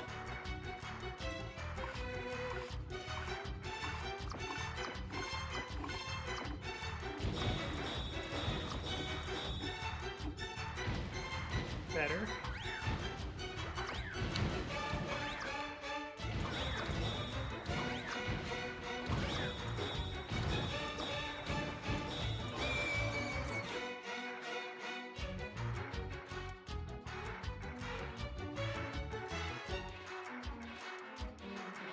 Yes! I did this at Undefined Behavior last year. Anyway, things are a little calmer now. And the autumn wind is going to blow, and we can collect all the Nappie fruit.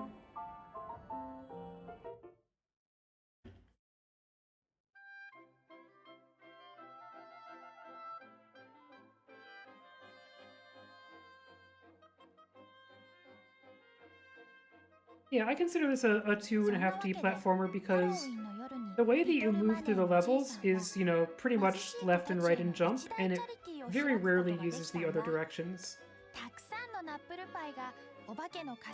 But, you know, you do interact with things in 3D.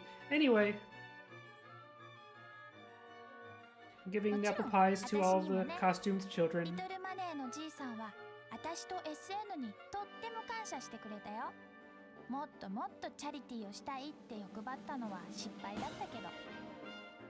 Yeah, I think this really is a fun game to run, and the fact that you've got puppets that you can use to, like, solve parts of levels in kind of unintended ways means that there's, you know, often new strats to be looking for.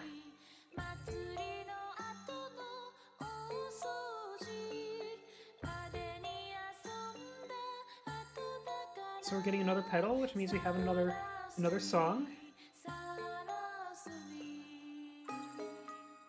So again, the category All Songs is pretty much that you just don't skip the cutscenes that are the songs, because that would be sad.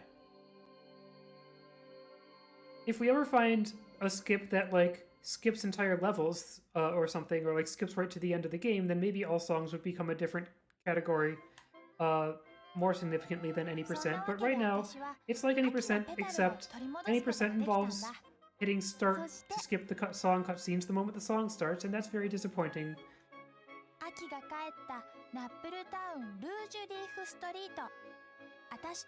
やっぱり新米玉ガイドの SN は元気に帰ってきたのでした。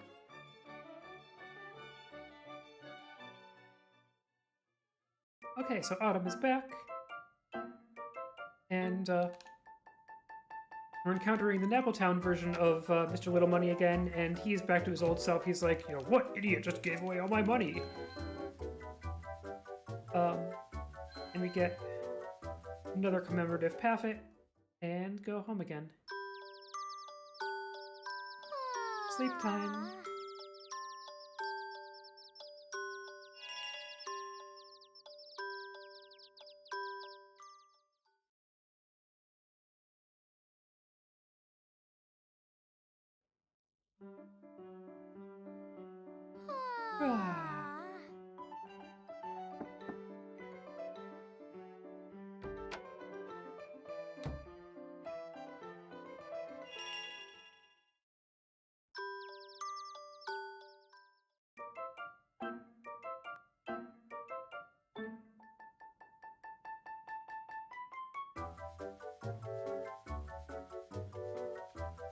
Alright, let's go.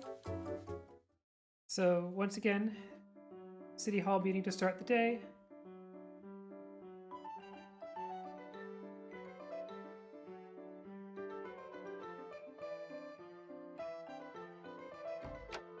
Right, Ellie's got a problem. We need to hide her because this imposing angry woman is after her. She saw Ellie talking to a man that she was interested in, and that makes her want to hit Ellie with this whatever it is she's holding. But we're doing a good job of hiding Ellie, so everything's okay.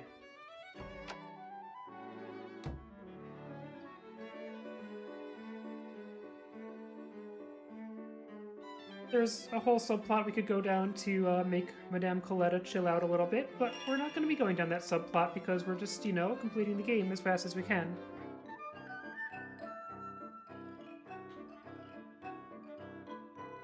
And so now we get to go into the winter levels.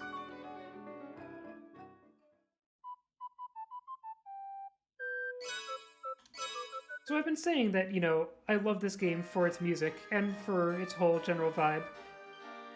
There's a bit of a problem, which is Fjordland, which the music is kind of not that great, and it's a very long level, and you just kind of get this demented carnival music the whole time.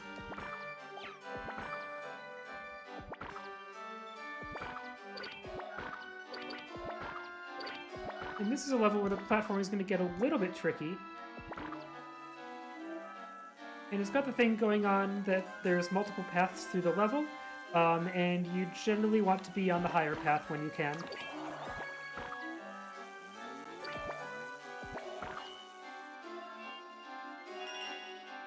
But we're going to take a moment to stop by the winter version of Mayor Frogcar's house.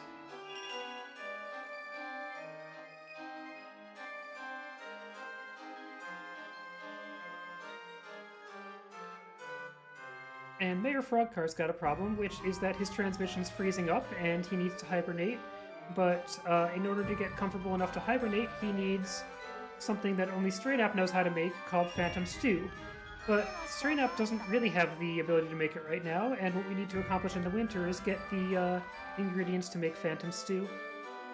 Okay, if I hop to this sign and then to the stairs, I make it on top. However, I want to ride the seesaw stairs up here because I want to be higher in the level. Okay, let's get out Fluffly.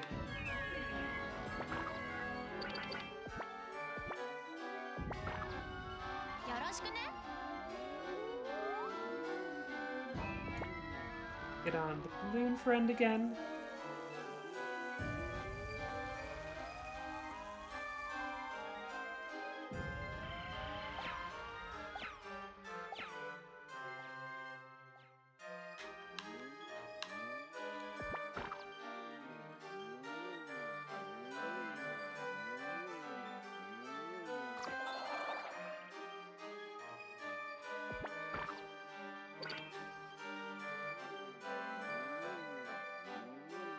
So, that use of Fluffly is basically free because we get a flower recharge right off of that enemy.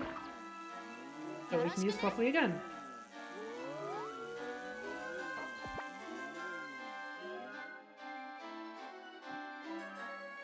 Bye, Garg. Bye, Garg. So Garg is often hanging out in hard-to-reach parts of levels, and there is a whole subplot that you can advance by finding all of the instances of Garg. But yeah, another thing that we're not going to be doing.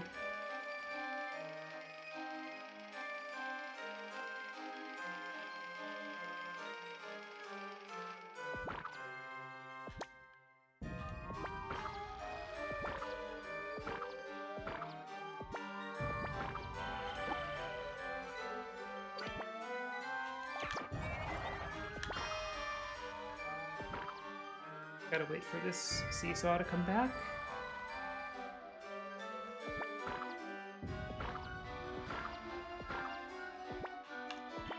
Made it. Alright.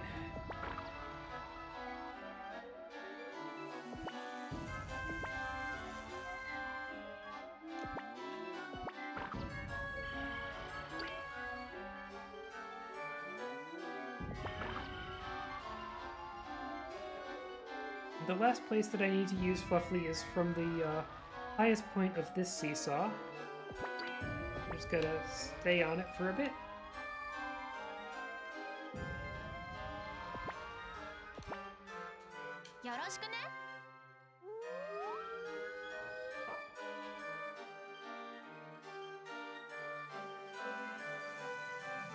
And that stops us from having to do some tricky bouncing on balloons. Just get the easy bounce down.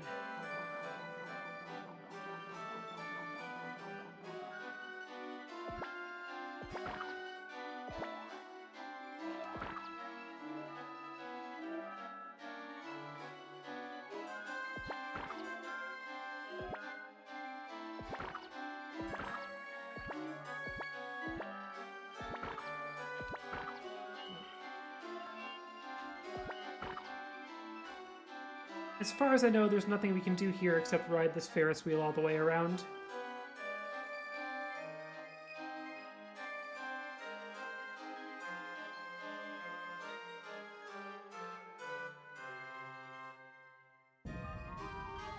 Just, you know, sit back, enjoy the demented carnival music some more to the extent that you can.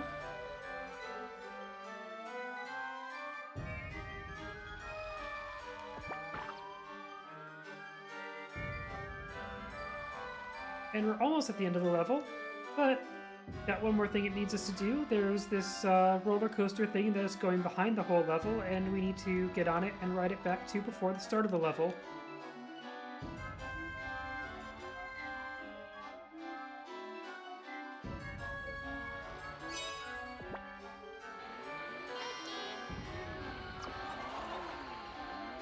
So on the jet coaster, you can duck and you can change direction. And you can't change direction while ducking, and that's about all there is to it. Whee! We're Sonic the Hedgehog.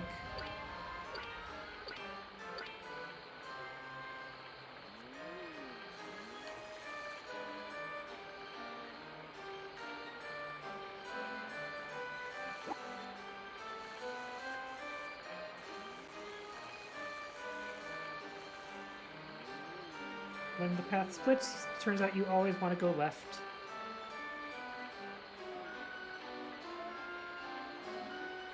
Oh, I didn't want to duck under that. That was health.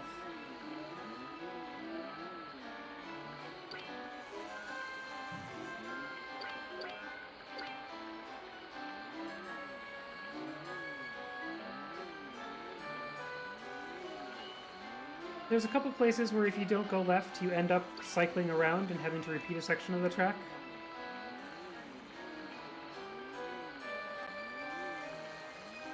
And also a couple places where it doesn't matter. But I think always going left is the shortest way.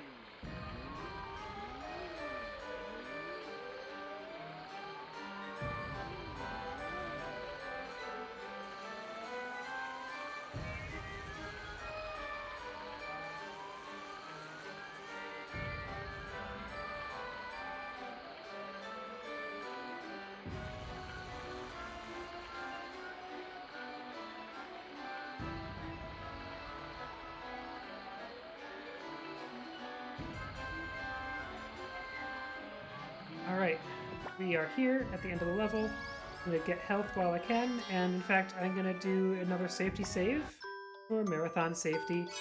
Because, again, there is the strange oversight in this game that if you die to a boss, it gives you no way to continue the game. And that would be really sad to happen in a marathon run. Anyway, hey look, it's like a holiday train or something. And, Hero the Clown is gonna come along and invite us to take a ride on the train. It's like, oh, no, nothing dreadful's gonna happen. Why would something dreadful happen? Oh, by the way, if the train ever slows down, it explodes. I got this idea from a movie. We're just gonna yell at Pyro a bit.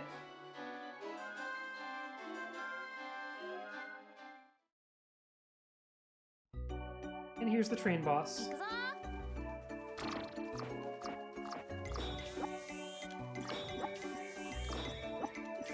I take a lot of damage in this phase because, like, it's constantly shooting things at me, and you really just want to get up in his face. But I get to wail on it now. There we go.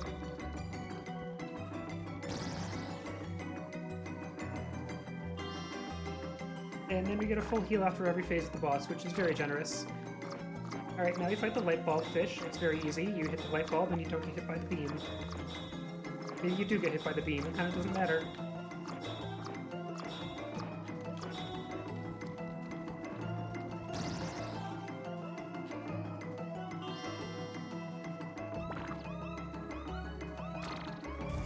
And then there's this thing. Some sort of spooky teddy bear thing.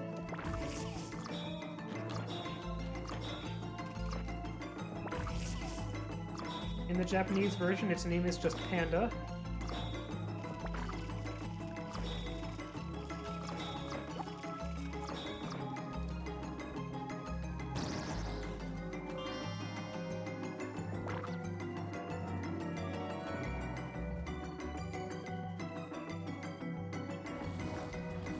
Now it's time for Voltron to assemble. I'm at the staple gun, I'm at the light bulb fish, I'm at the panda bear,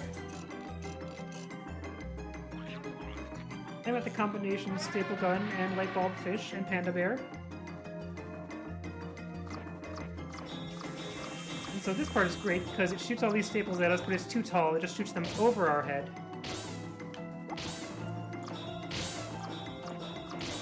Gotta dodge the panda a little bit.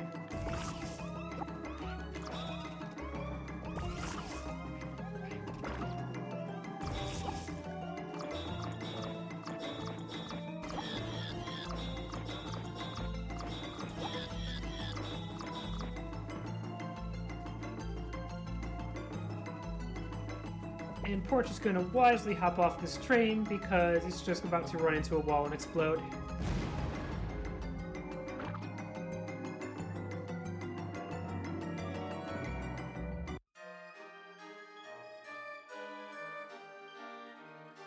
And Porch is like, okay, we're back where we started.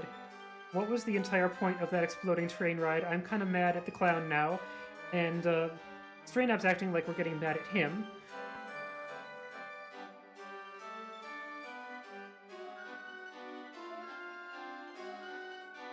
But Straynap is also, again, just kind of preoccupied by the idea that Porch is going to be leaving Napa World soon, in about an hour or so.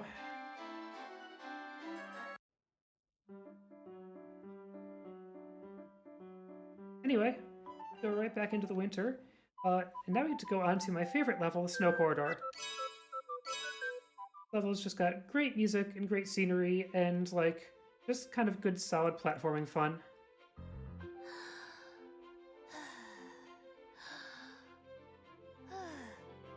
Yosh.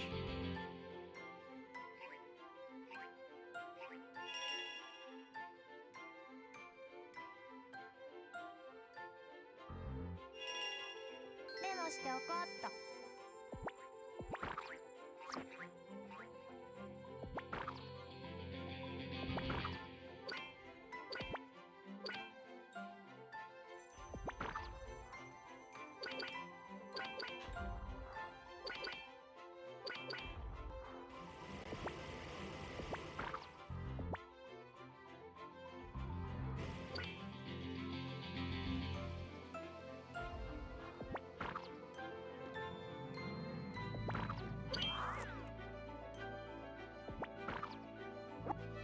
I should get out Healy-Hoo, so I don't have to stop and heal. Especially if I'm going to be getting hit by these snowballs. よろしくね。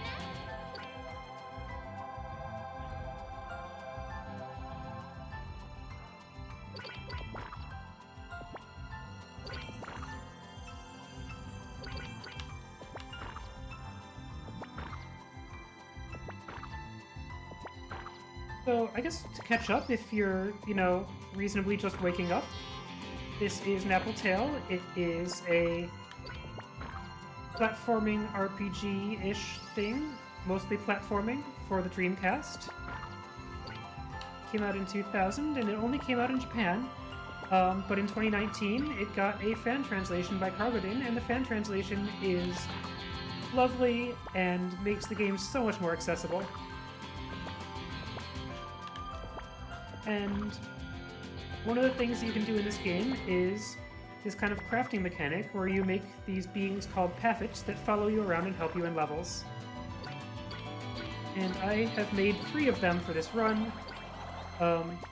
There's Healy-Hoo, which I just used, which you can use to heal while going through the level. There is Fluffly the balloon, which lets you skip over large parts of levels and is very important to speedrunning. Wait, take the intended shortcut here. And then there is Bumper the trampoline, which you can use to jump higher and is occasionally useful. You are sadly not allowed to use paffets in boss fights.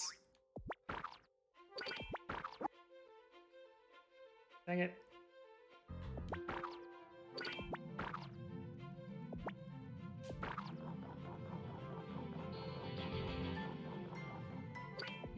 And it's really harsh. That's the one time your health really, really matters, because if you game over, you game over, and it doesn't let you use paffets just then.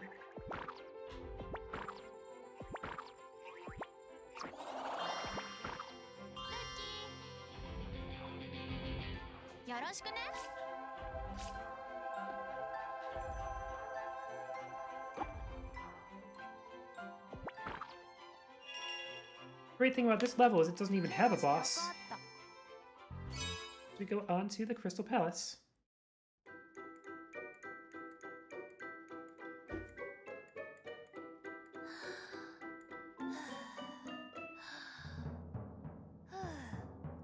Yosh.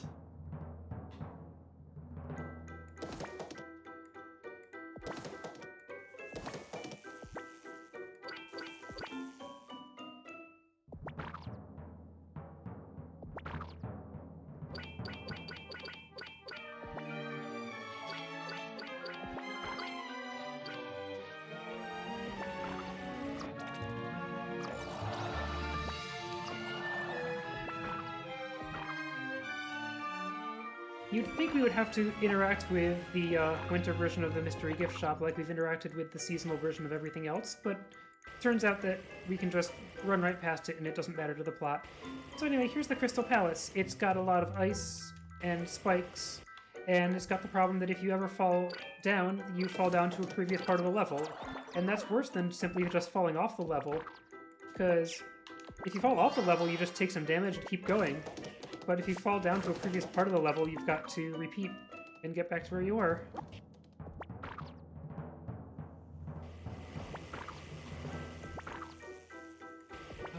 Weird ice physics. Sometimes Porch just kind of like stops the moment that she steps onto the ice.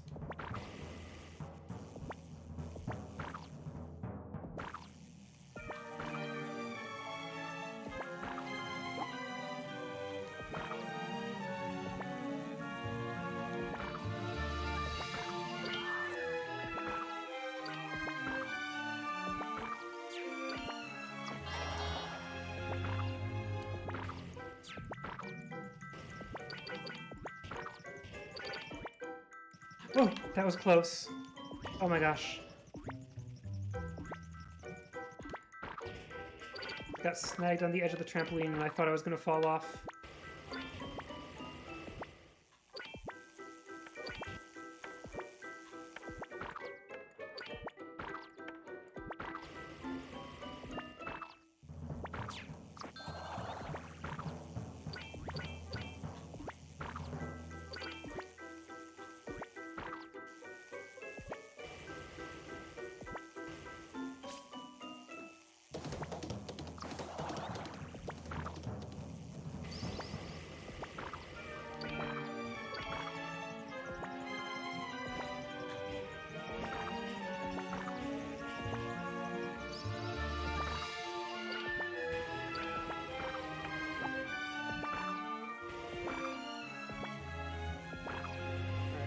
just need a damage boost on this dragon. The problem is if you hit the dragon, it turns into 3 smaller dragons, and I don't want to deal with 3 smaller dragons.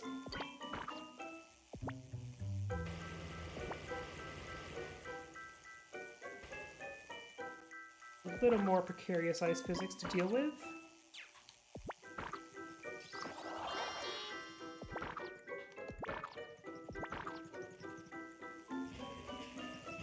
Be a little careful here. All right.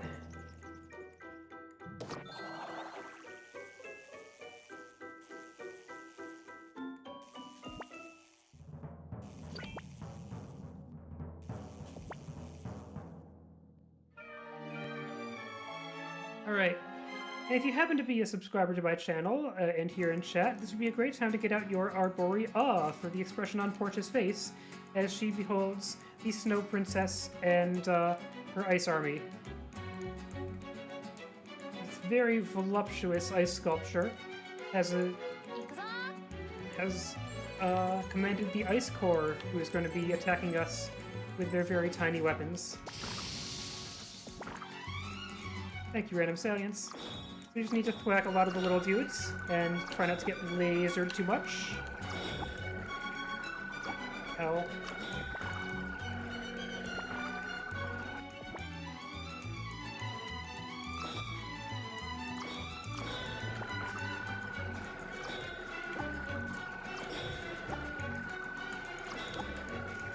Should not take all this damage.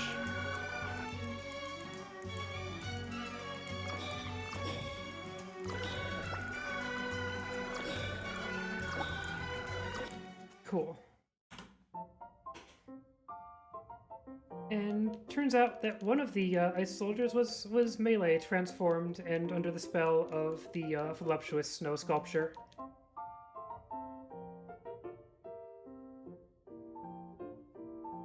Really is an amazing statue.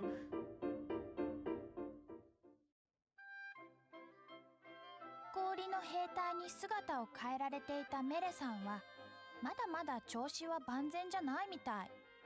うん、いつもと違ってかっこよくないもんね。そうだ、ここはハテナ玩具堂まで送っていってあげた方がいいよね。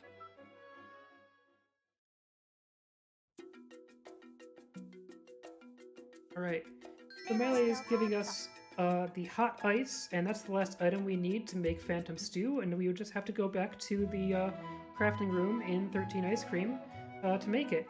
However, if you ever walk back in the door of 13 Ice Cream, you get a cutscene. And like that just happens the first time that you voluntarily walk in the door, and so we're just going to make sure never to do that.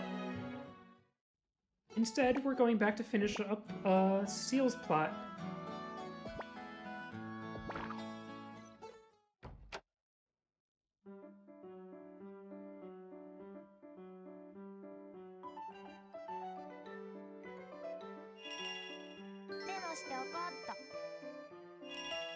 I'm gonna take a look at her mirror again. Cecile walks in and she's like, I don't need anything else. I never did. And then she just disappears into her mirror. And we're trying to help this girl out, but she keeps disappearing into mirrors.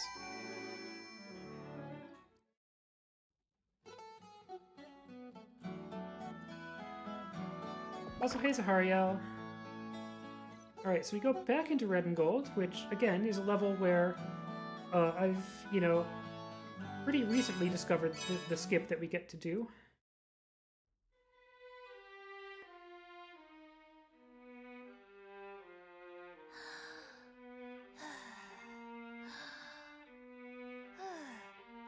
Yosh.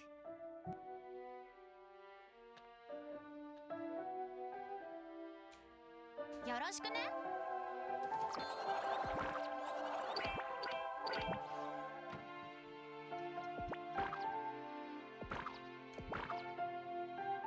I bet I was fast enough to make the platform, yeah.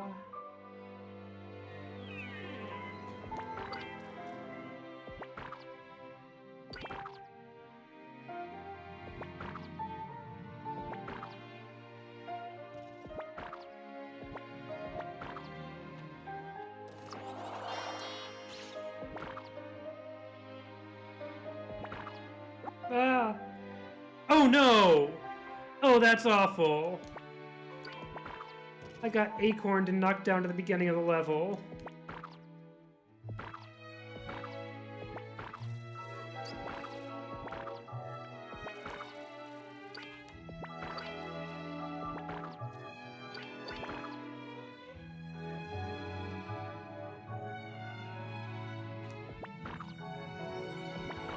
This time I was waiting for the acorn, but I guess it's not here.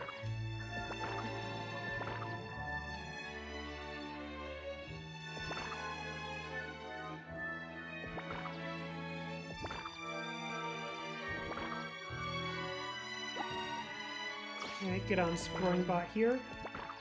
And we get to do our Fluffy skip again. よろしくね。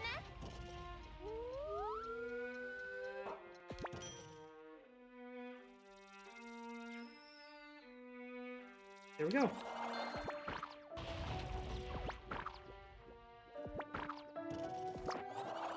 I missed the mushroom, though.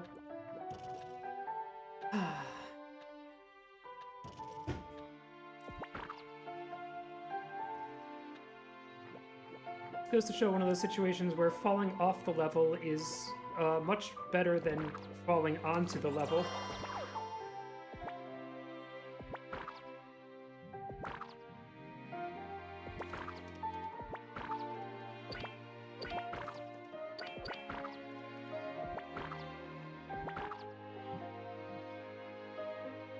Alright, back to Autumn Cecile's house. We're gonna go take a look at her mirror. And here is Autumn Cecile, who is very old, and is also gonna disappear into the mirror.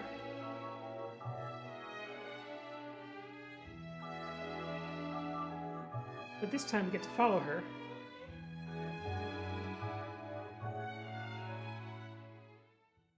So the deal with Cecile is that she is overwhelmed with yearning and nostalgia for the opulent life that she used to have before she came to Nappletown. And we need to try to convince her to not live entirely within her memories, and that she could have, a good time with good friends here in Napple World. But first we have to go through her secret garden. And it's got these kind of sub-levels going on in it. And this is going to be a great opportunity to use Fluffly.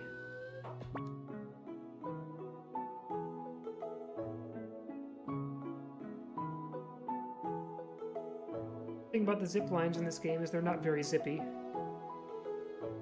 Hope I didn't start too far back. Okay, we're fine. Everything's fine.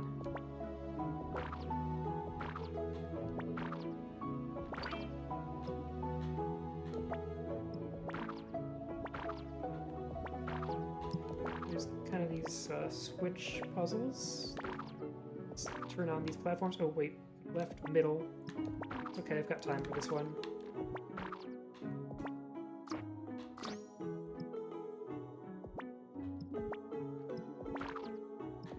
I think that worked out better. Wait a little bit there. When do habits reset their counts? Yeah, so every time that you go into Porch's room, which I only do when I get a pedal. And the other thing is that you can recharge Paffets by collecting those flowers that certain enemies drop. I need to just take this damage because I really need the frog to explode a wall for me. And I'll make up for it by collecting that heart piece, or that heart, whatever it is, apple.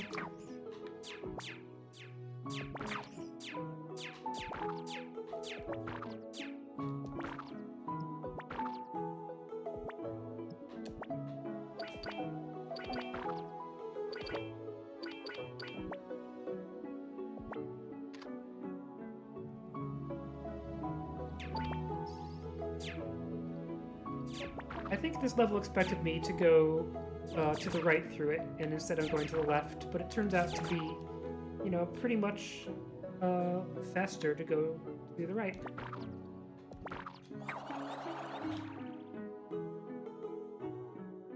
So here's a thing where we're supposed to like bomb our way through those platforms and then hit a switch and run back up here to get on the platform that we create, but instead we can just fluff flee.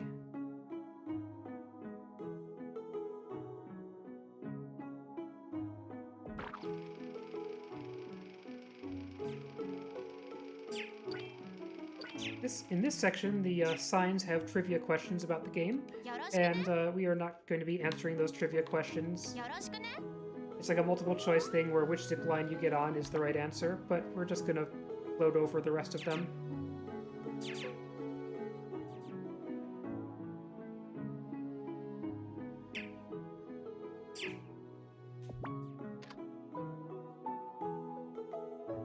Alright, we've completed the 4 subsections and the gate is open. And this is the part where it's a little bit tricky to go backwards. You just need to fall down and get to the left right away there.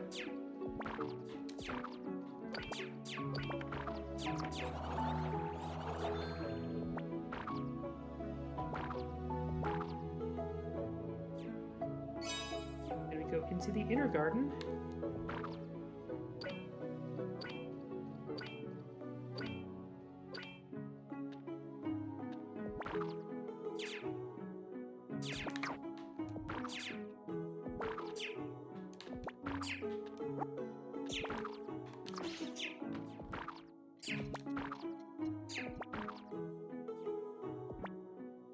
Jump across the tops of these.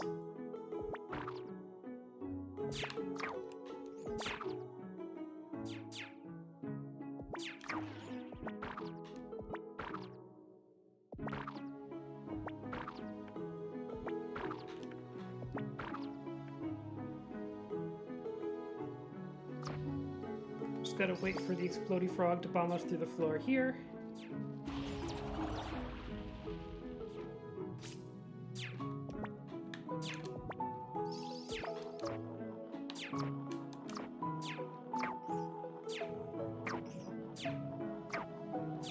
Alright, that was very cooperative with my timing there.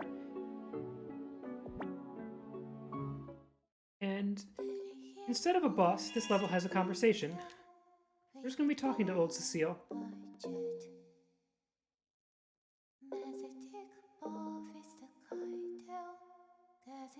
Also, this section of the game has some... I mean, there's a lot of this game that has lovely music, but this is also lovely music. This song is called Folly Fall. And for some reason, it doesn't show up on the official soundtrack of this game. But it does appear on a different CD that's like a Best of Sega collection. And it's one of the things that I found on file sharing long ago that made me want to find out about what this game was. So anyway, in this section, Cecile's gonna just kind of ramble like she's 200 years old, and we have 2 possible responses to her, indicated by the various doors, and if you say the nicer one, then you go on to the next segment.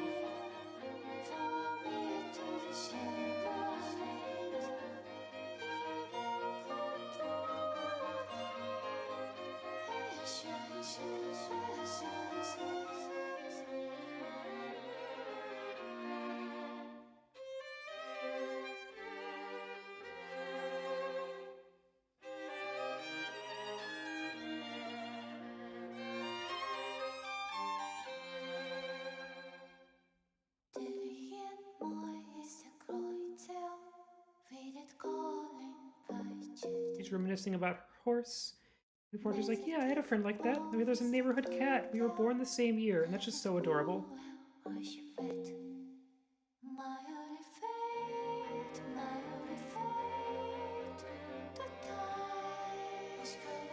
She's not even finishing her sentences before she fades away.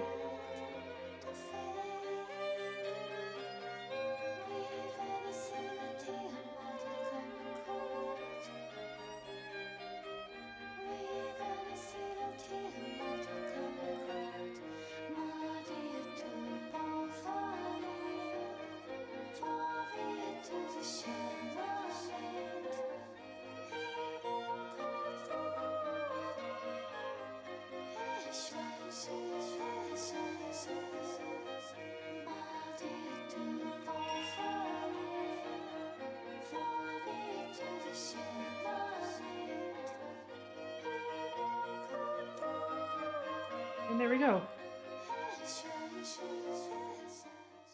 And we have helped out Cecile, and we get our next petal. And another song.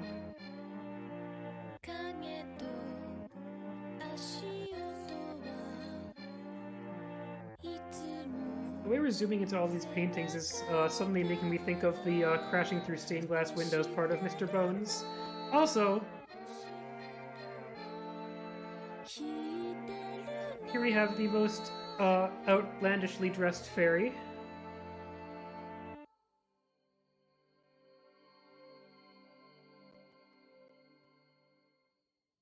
Becoming part of Porch's soul.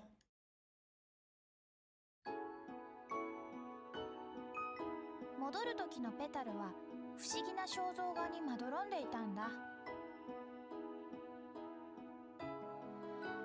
私と SN は So we've almost got all 6 of the petals. So there's petals for spring, summer, autumn, winter, and then the kind of side plot petals that are called onward time and reverse time. And the only one we don't have yet is winter, and it's because we didn't finish dealing with Frogcar's problem.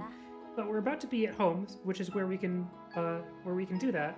そして夜の帰ったナップルタウン中央広場。私とまだ新米の玉ガイド SN は元気に帰ってきたのでした。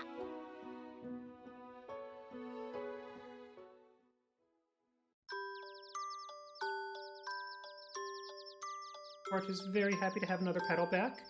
Now Porch and Stirring Up are going to have an argument about the nature of time. And now Porch is going to get another path that doesn't matter. And it's sleep time. Good night, world.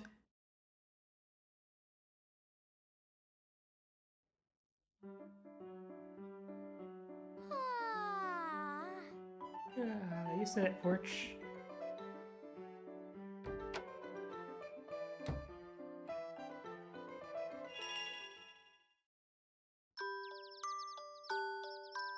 Try to head out the door, and Rockin' Chair is talking to us again.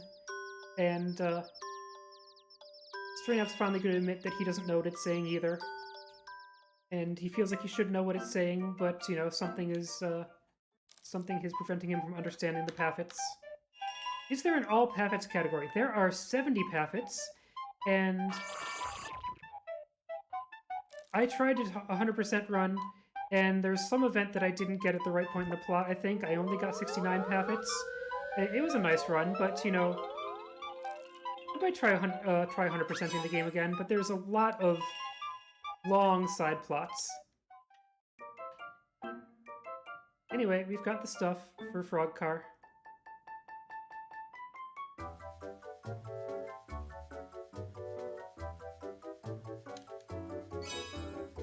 Let's go.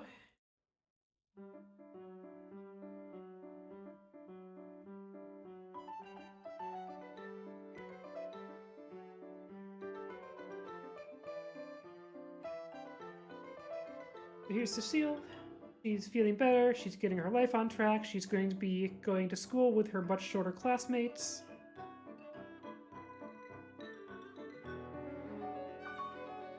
And Porch is just saying how lovely it's been to be accidentally stuck here in Nappletown. Anyway, back to the winter for a moment.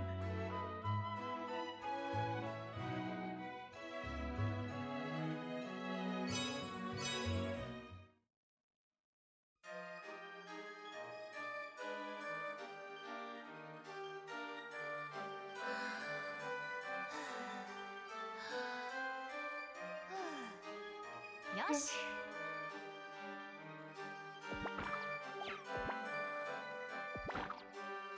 But if somebody wanted to figure out the route for an all-Pathis run, I think that would be the most amazing thing. It would take some dedication, because I think the run would be like 7 hours. But maybe there's ways to route things together that I'm not thinking of.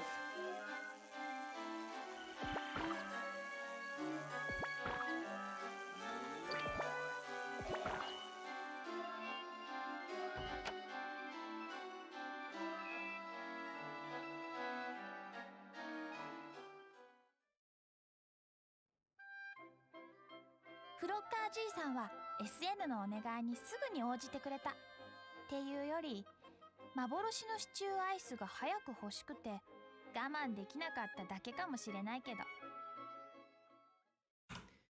That's all we needed. That's all we had left to do for the winter. So we get our winter petal and another song.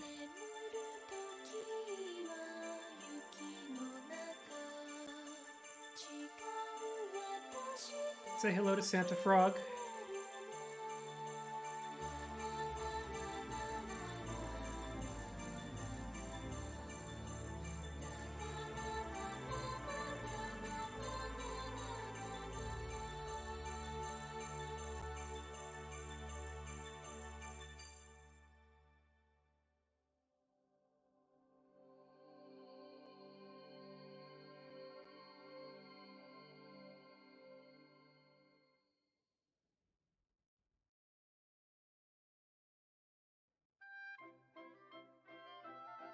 こうして私は冬のペタルを取り戻すことができたんだ。そして冬が帰ったナップルタウンシルバーラインストリート。私とまだまだ新米玉ガイドの SN は元気に帰ってきたのでした。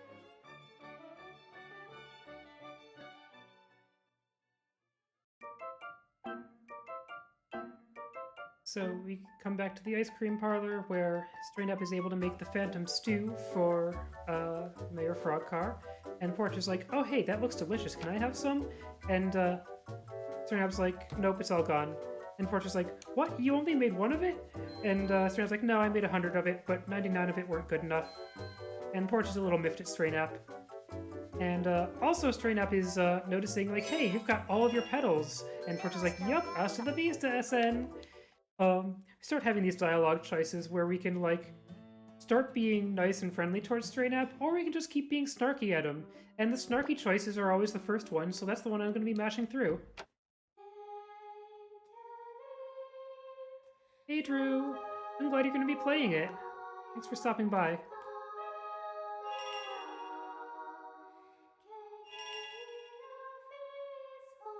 Yes, we are ready to go on to the end game, except Mayor Frogger's like, wait a second, we have to throw a party for Porch. We have to celebrate the minimum amount of things that she did to help the people of Nappletown. 私のお別れパーティーを開いてくれました。ナップルタウンのみんなが別れを惜しんで挨拶に来てくれて、もっともリトルマネーのじいさんは時間と金が無駄だと言って気にしなかったけど。Good news, Ellie the maid is here. 来てくれたから、その方が何十倍もいい。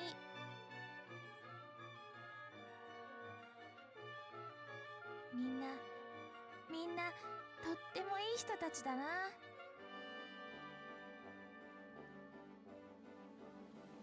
そして最後に記念撮影、ピエロくんが撮りました。そしてついに礼拝堂でゲートが開かれ、ポーチアリシアはもう新米卒業玉ガイドの Porch is finally referring to Strain Up as the full-fledged spirit guide instead of the rookie spirit guide. 帰る道に着いたのです。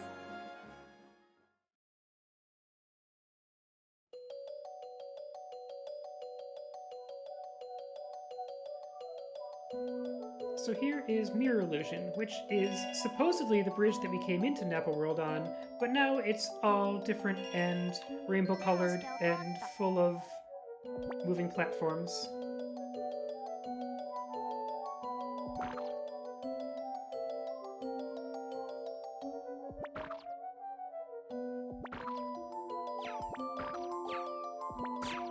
Ow. Bonk.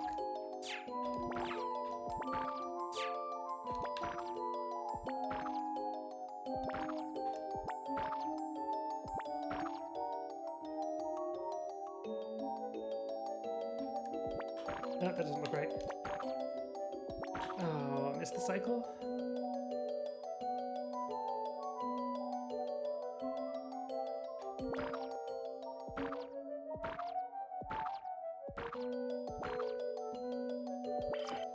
For anybody who might just be joining us, maybe because you're just waking up, this is Nappie. It is a Dreamcast game that only came out in Japan. It's a sort of 3D platformer that has elements where it acts like it's an RPG.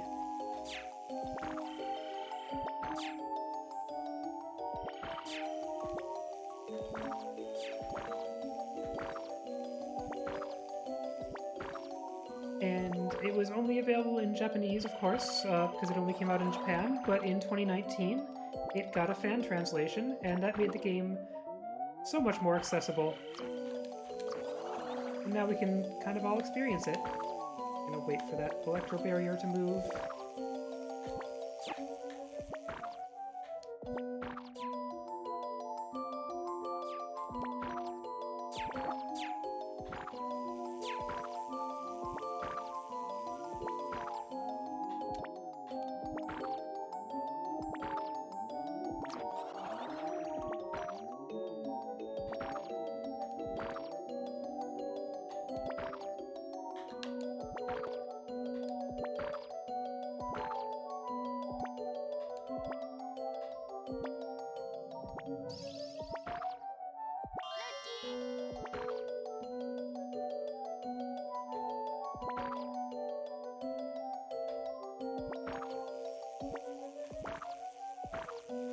Race against time to get up those steps.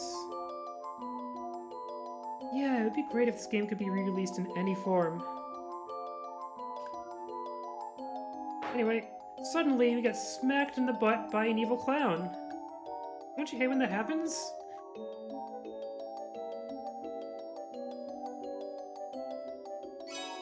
Also, we make fun of Strain Up some more, and he just kind of facepalms a little bit. And the clown smacks us again.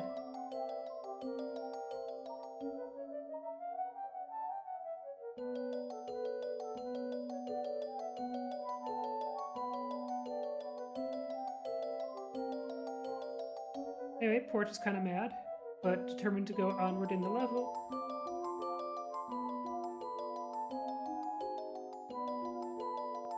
And Sternow's like, wait a moment, your petals are gone.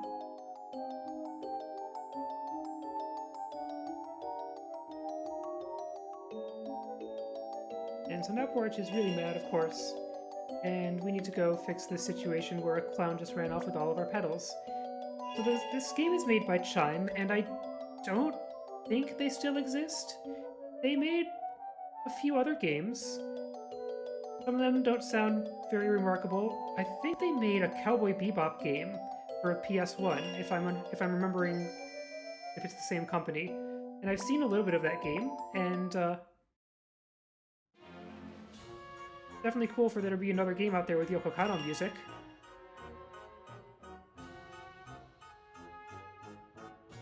Maybe for the PS2, I forget what it was for. Anyway. So welcome to the Clownpocalypse, where Puro has replaced everybody in Nappletown with clones of himself. And we need to resolve this situation.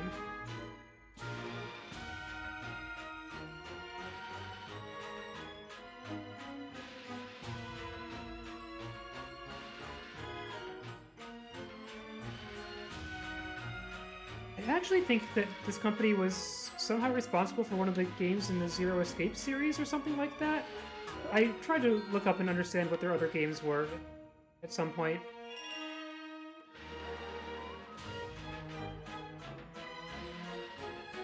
Anyway, Puro has left us this little monologue on the Puroization plan, where he intends to save the world by turning everybody into him.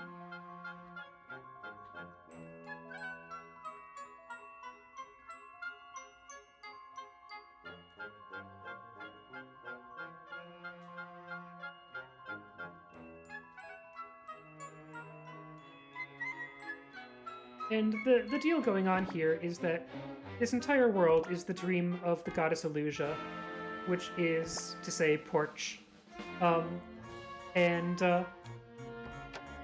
When Porch wakes up, the world might not exist anymore. And Pierrot's response to that is to try to become God and turn everybody into himself or something. But anyway, he's the kind of villain who monologues by writing it down and leaving it in the protagonist's room. Still rhyming. I'll use a blanket to dream of town, and then I'll dream we all were clowns.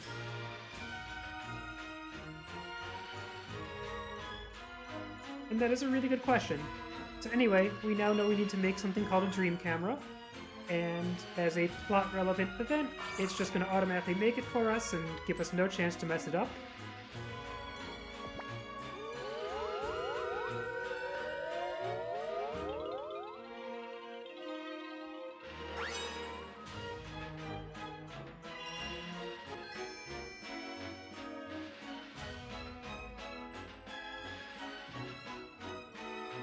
Alright, as we're approaching the end game, it's time for another safety save.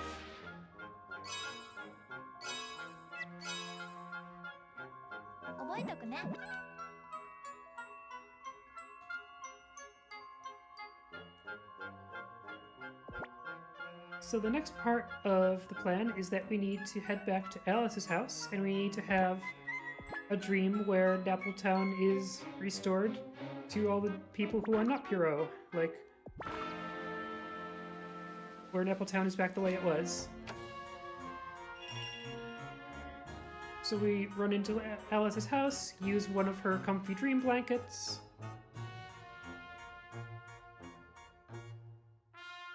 And Stray Nap's going to take a picture of Portia's dream with the dream camera. And there we go, and we have this photo, and we can put it back into the strange machine and make the photo real. Yeah, I had the wrong emulator core when I was practicing yesterday. I updated it, and so now it's fixed.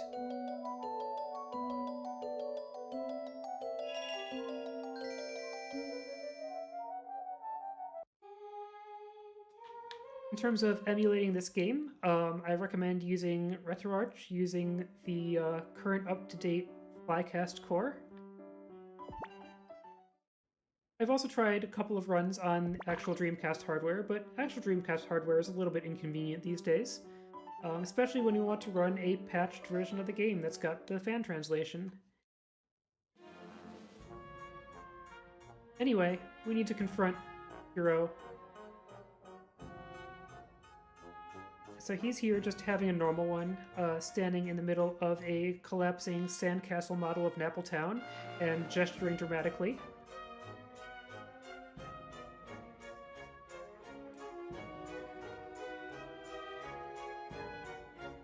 And he wants to teach us a lesson, and we want to fight him to get our pedals back, but he is going to be a little cowardly, and we don't get to fight him, we get to fight his henchmen. And he also has this creepy little monologue about how he's doing this all for love. Anyway, these dudes.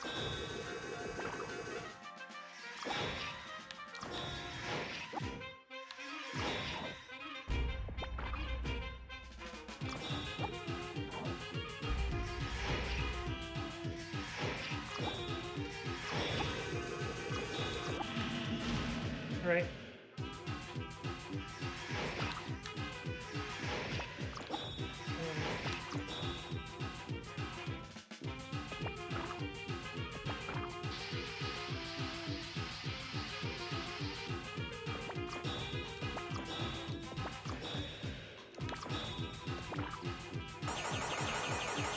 I haven't seen that attack in a while.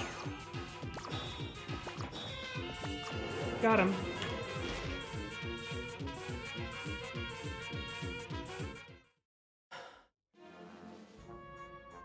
That fight can get a little bit chaotic. Anyway, Hero is just gonna dab on out of here, and we do get our pedals back.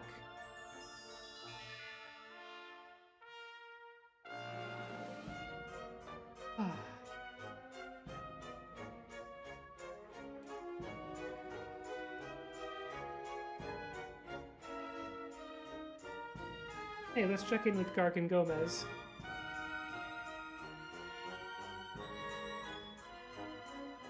They are now somehow inside the sandcastle Dappletown.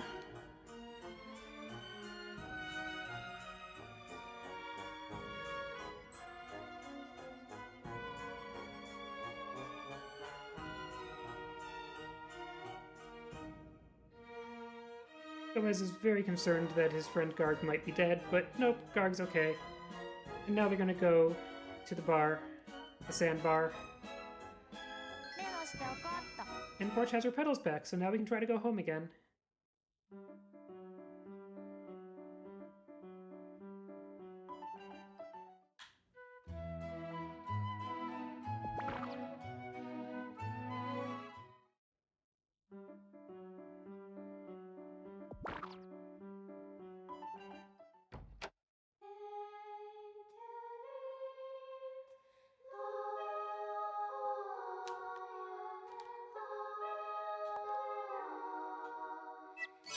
Guess we're ready.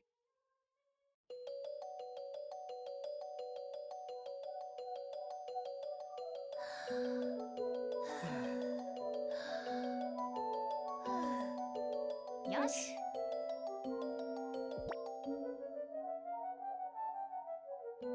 Get out Healy Hoo, because we need the health. よろしくね。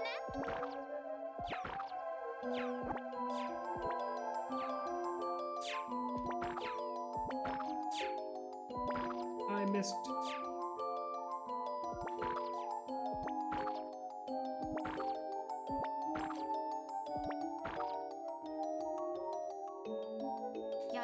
Alright, see you later, Drew. Thanks for stopping by.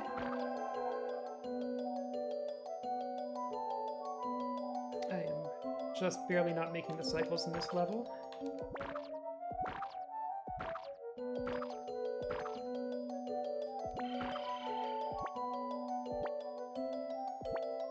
Oh, that's bad. That's super bad. We need that platform to come back. There we go.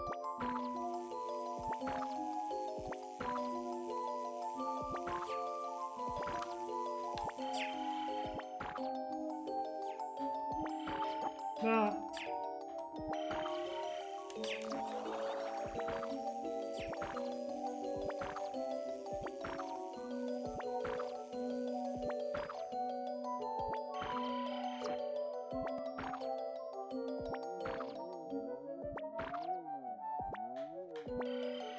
Oh no.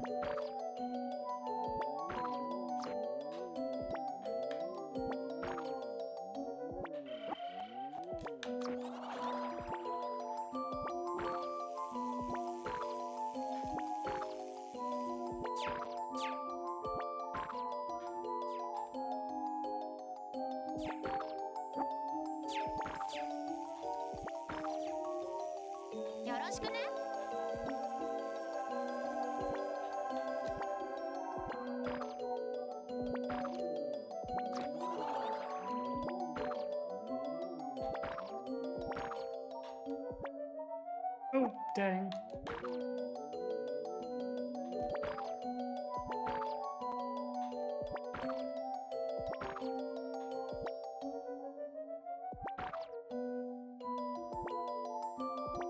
First trip through this level went really smoothly. Oh, heck!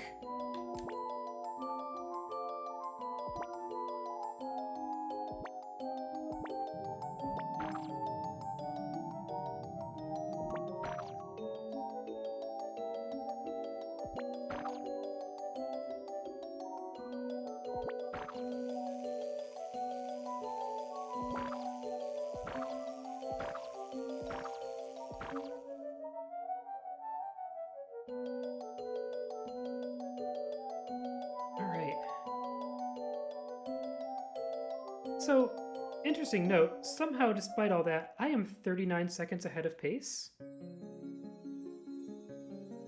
I still plan to take a safety save, but this has a chance of coming close to being a world record run, or maybe actually being one.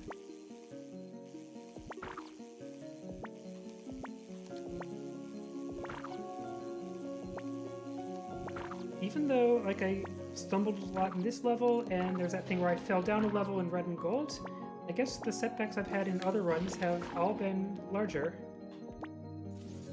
Anyway, this is the last section of Mirror Illusion. It's got lovely music, and it's actually pretty just chill compared to everything that came before.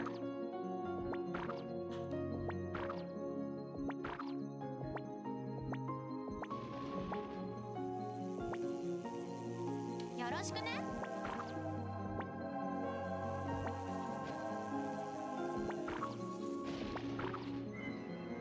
Right, let's get on Fluffy here. よろしくね。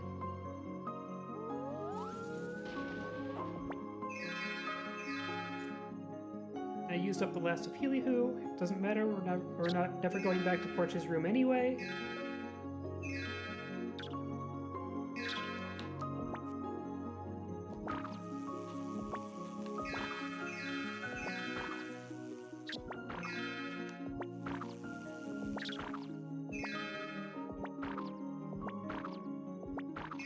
So the categories for this game, incidentally, there's the all songs category and the any percent category, and you know, mostly I feel like there should be an any percent category, but all songs is really the category I prefer because you know you gotta stop and listen to the songs, and those are also separated into emulated and console runs because the Dreamcast, of course, has longer loading times and more lag.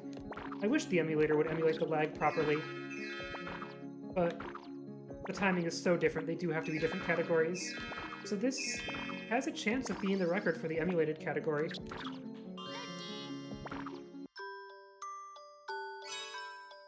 But I am going to take my safety save before I confront the final boss. 覚えとくね。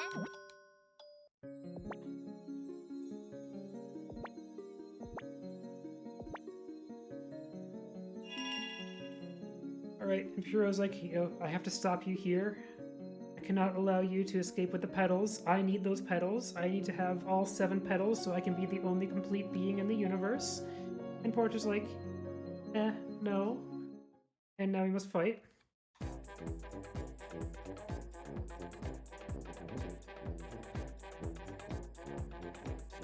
And now he's kind of screaming about becoming a god. Because we are at the end of a Japanese game, and that's what you have to do. You have to fight God.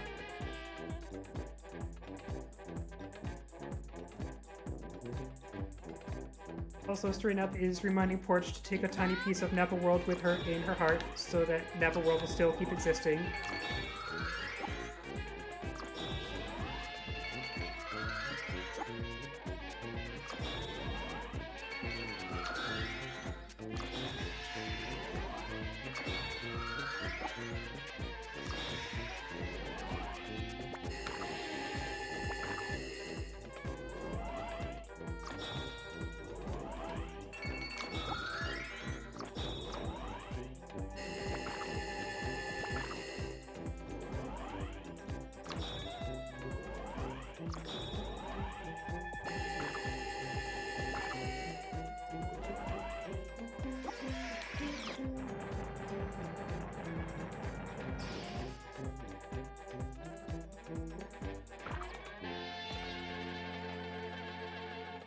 I guess so. He's a little bit nicer than Kefka, but yeah.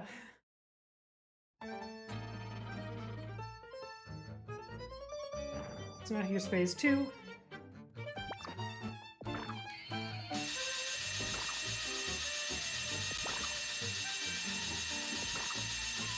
I'm not getting any hits in. Why am I not getting any hits in?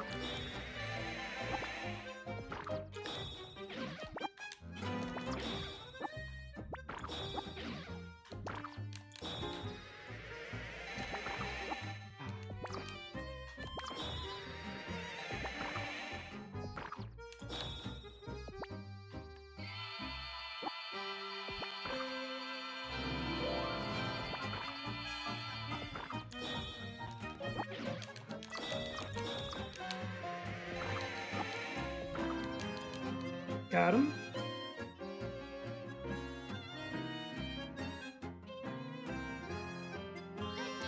Alright, and now the last phase where everything happens at once, but he's constantly dropping health, so it's actually a lot safer than the other phases.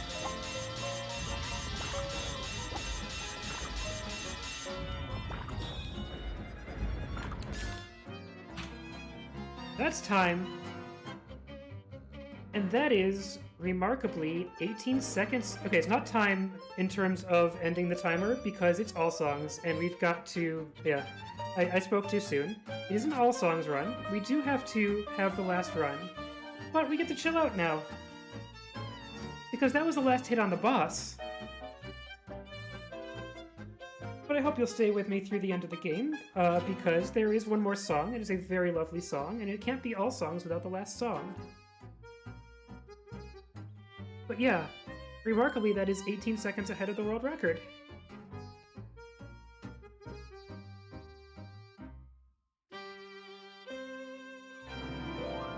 And I guess it comes down to having that new skip that's in red and gold, and generally just doing things smoother than the last time I did it.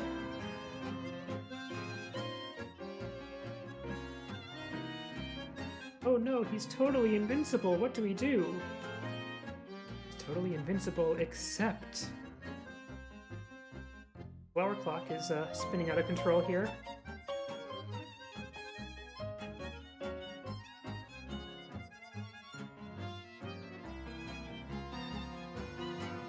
The clock suddenly stops on 7 o'clock, dropping a hint about the 7th petal.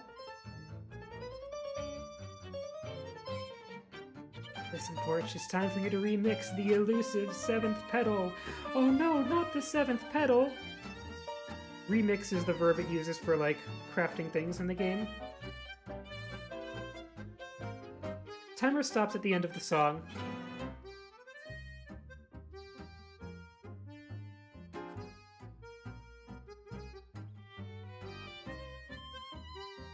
Oh, disappear. Don't you understand, Illusia? Napple, your friends, all of it.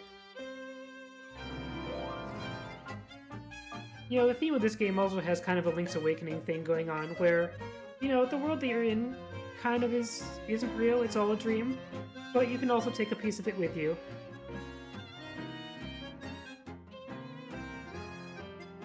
And, you know, Porch is now a little bummed about having to leave and having to kind of destroy the world.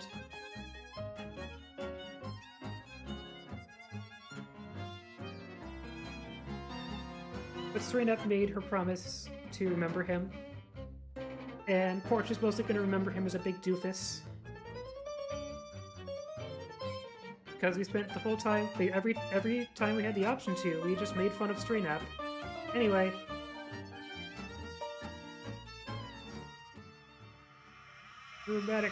Dramatic racket swipe.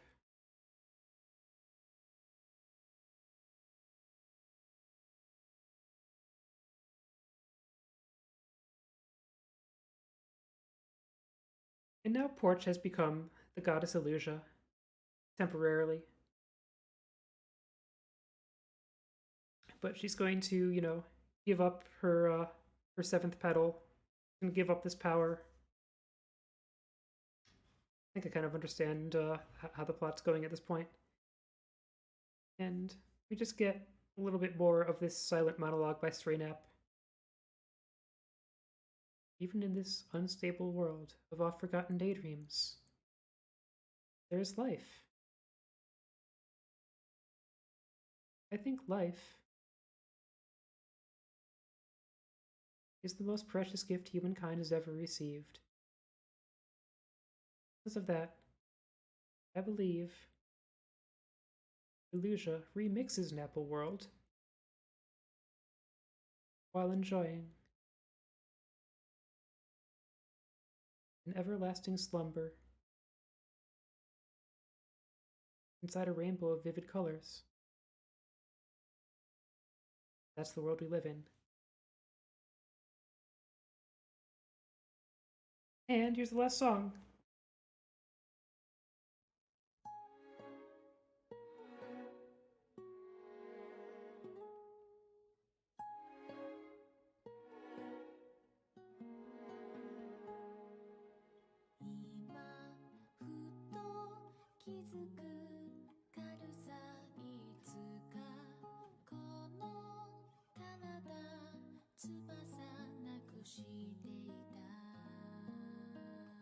Thank you, RBW. Thank you, everyone.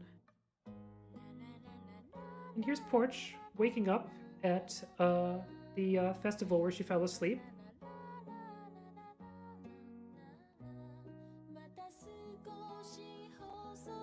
Doesn't seem like a great place to fall asleep, but she's doing okay.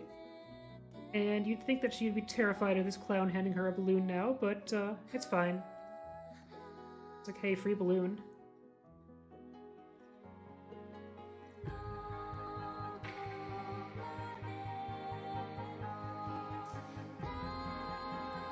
Meeting up with her friends again.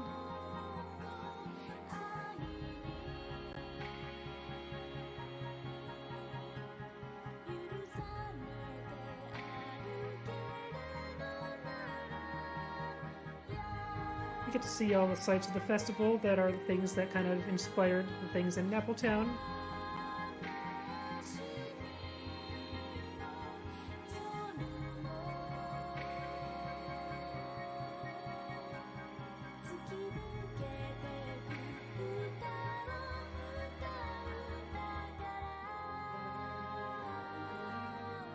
This song is just so nice. Whenever I encounter the end of this game in context, it just always gives me the chills. Even though, like, I reuse all of this music in a music pack that I play Link to the Past randomizer with.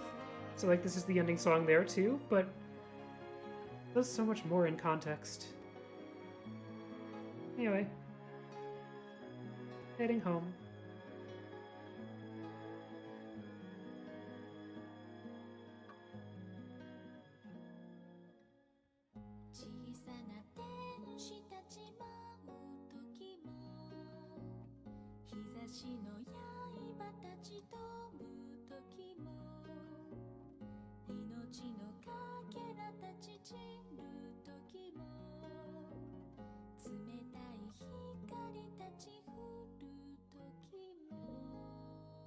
When the song ends and the video goes completely black, that is time.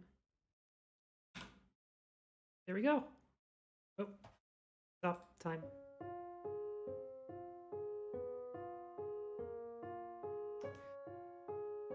Yay. All right, so that's time. That was a world record by, again, about 18 seconds. Thank you all for being here. Thank you, RGL, and all the staff for putting on this marathon and for inviting me to run at it. To say particular thanks to my lovely partner, Glitch Witch, who is the one who told me about the fact that this fan translation existed and encouraged me to set up a Dreamcast emulator and then her actual Dreamcast and try it. And thank you everyone who came here to see the run at this hour of the morning. And that'll be it. I can wrap up here. Thank you, RGL.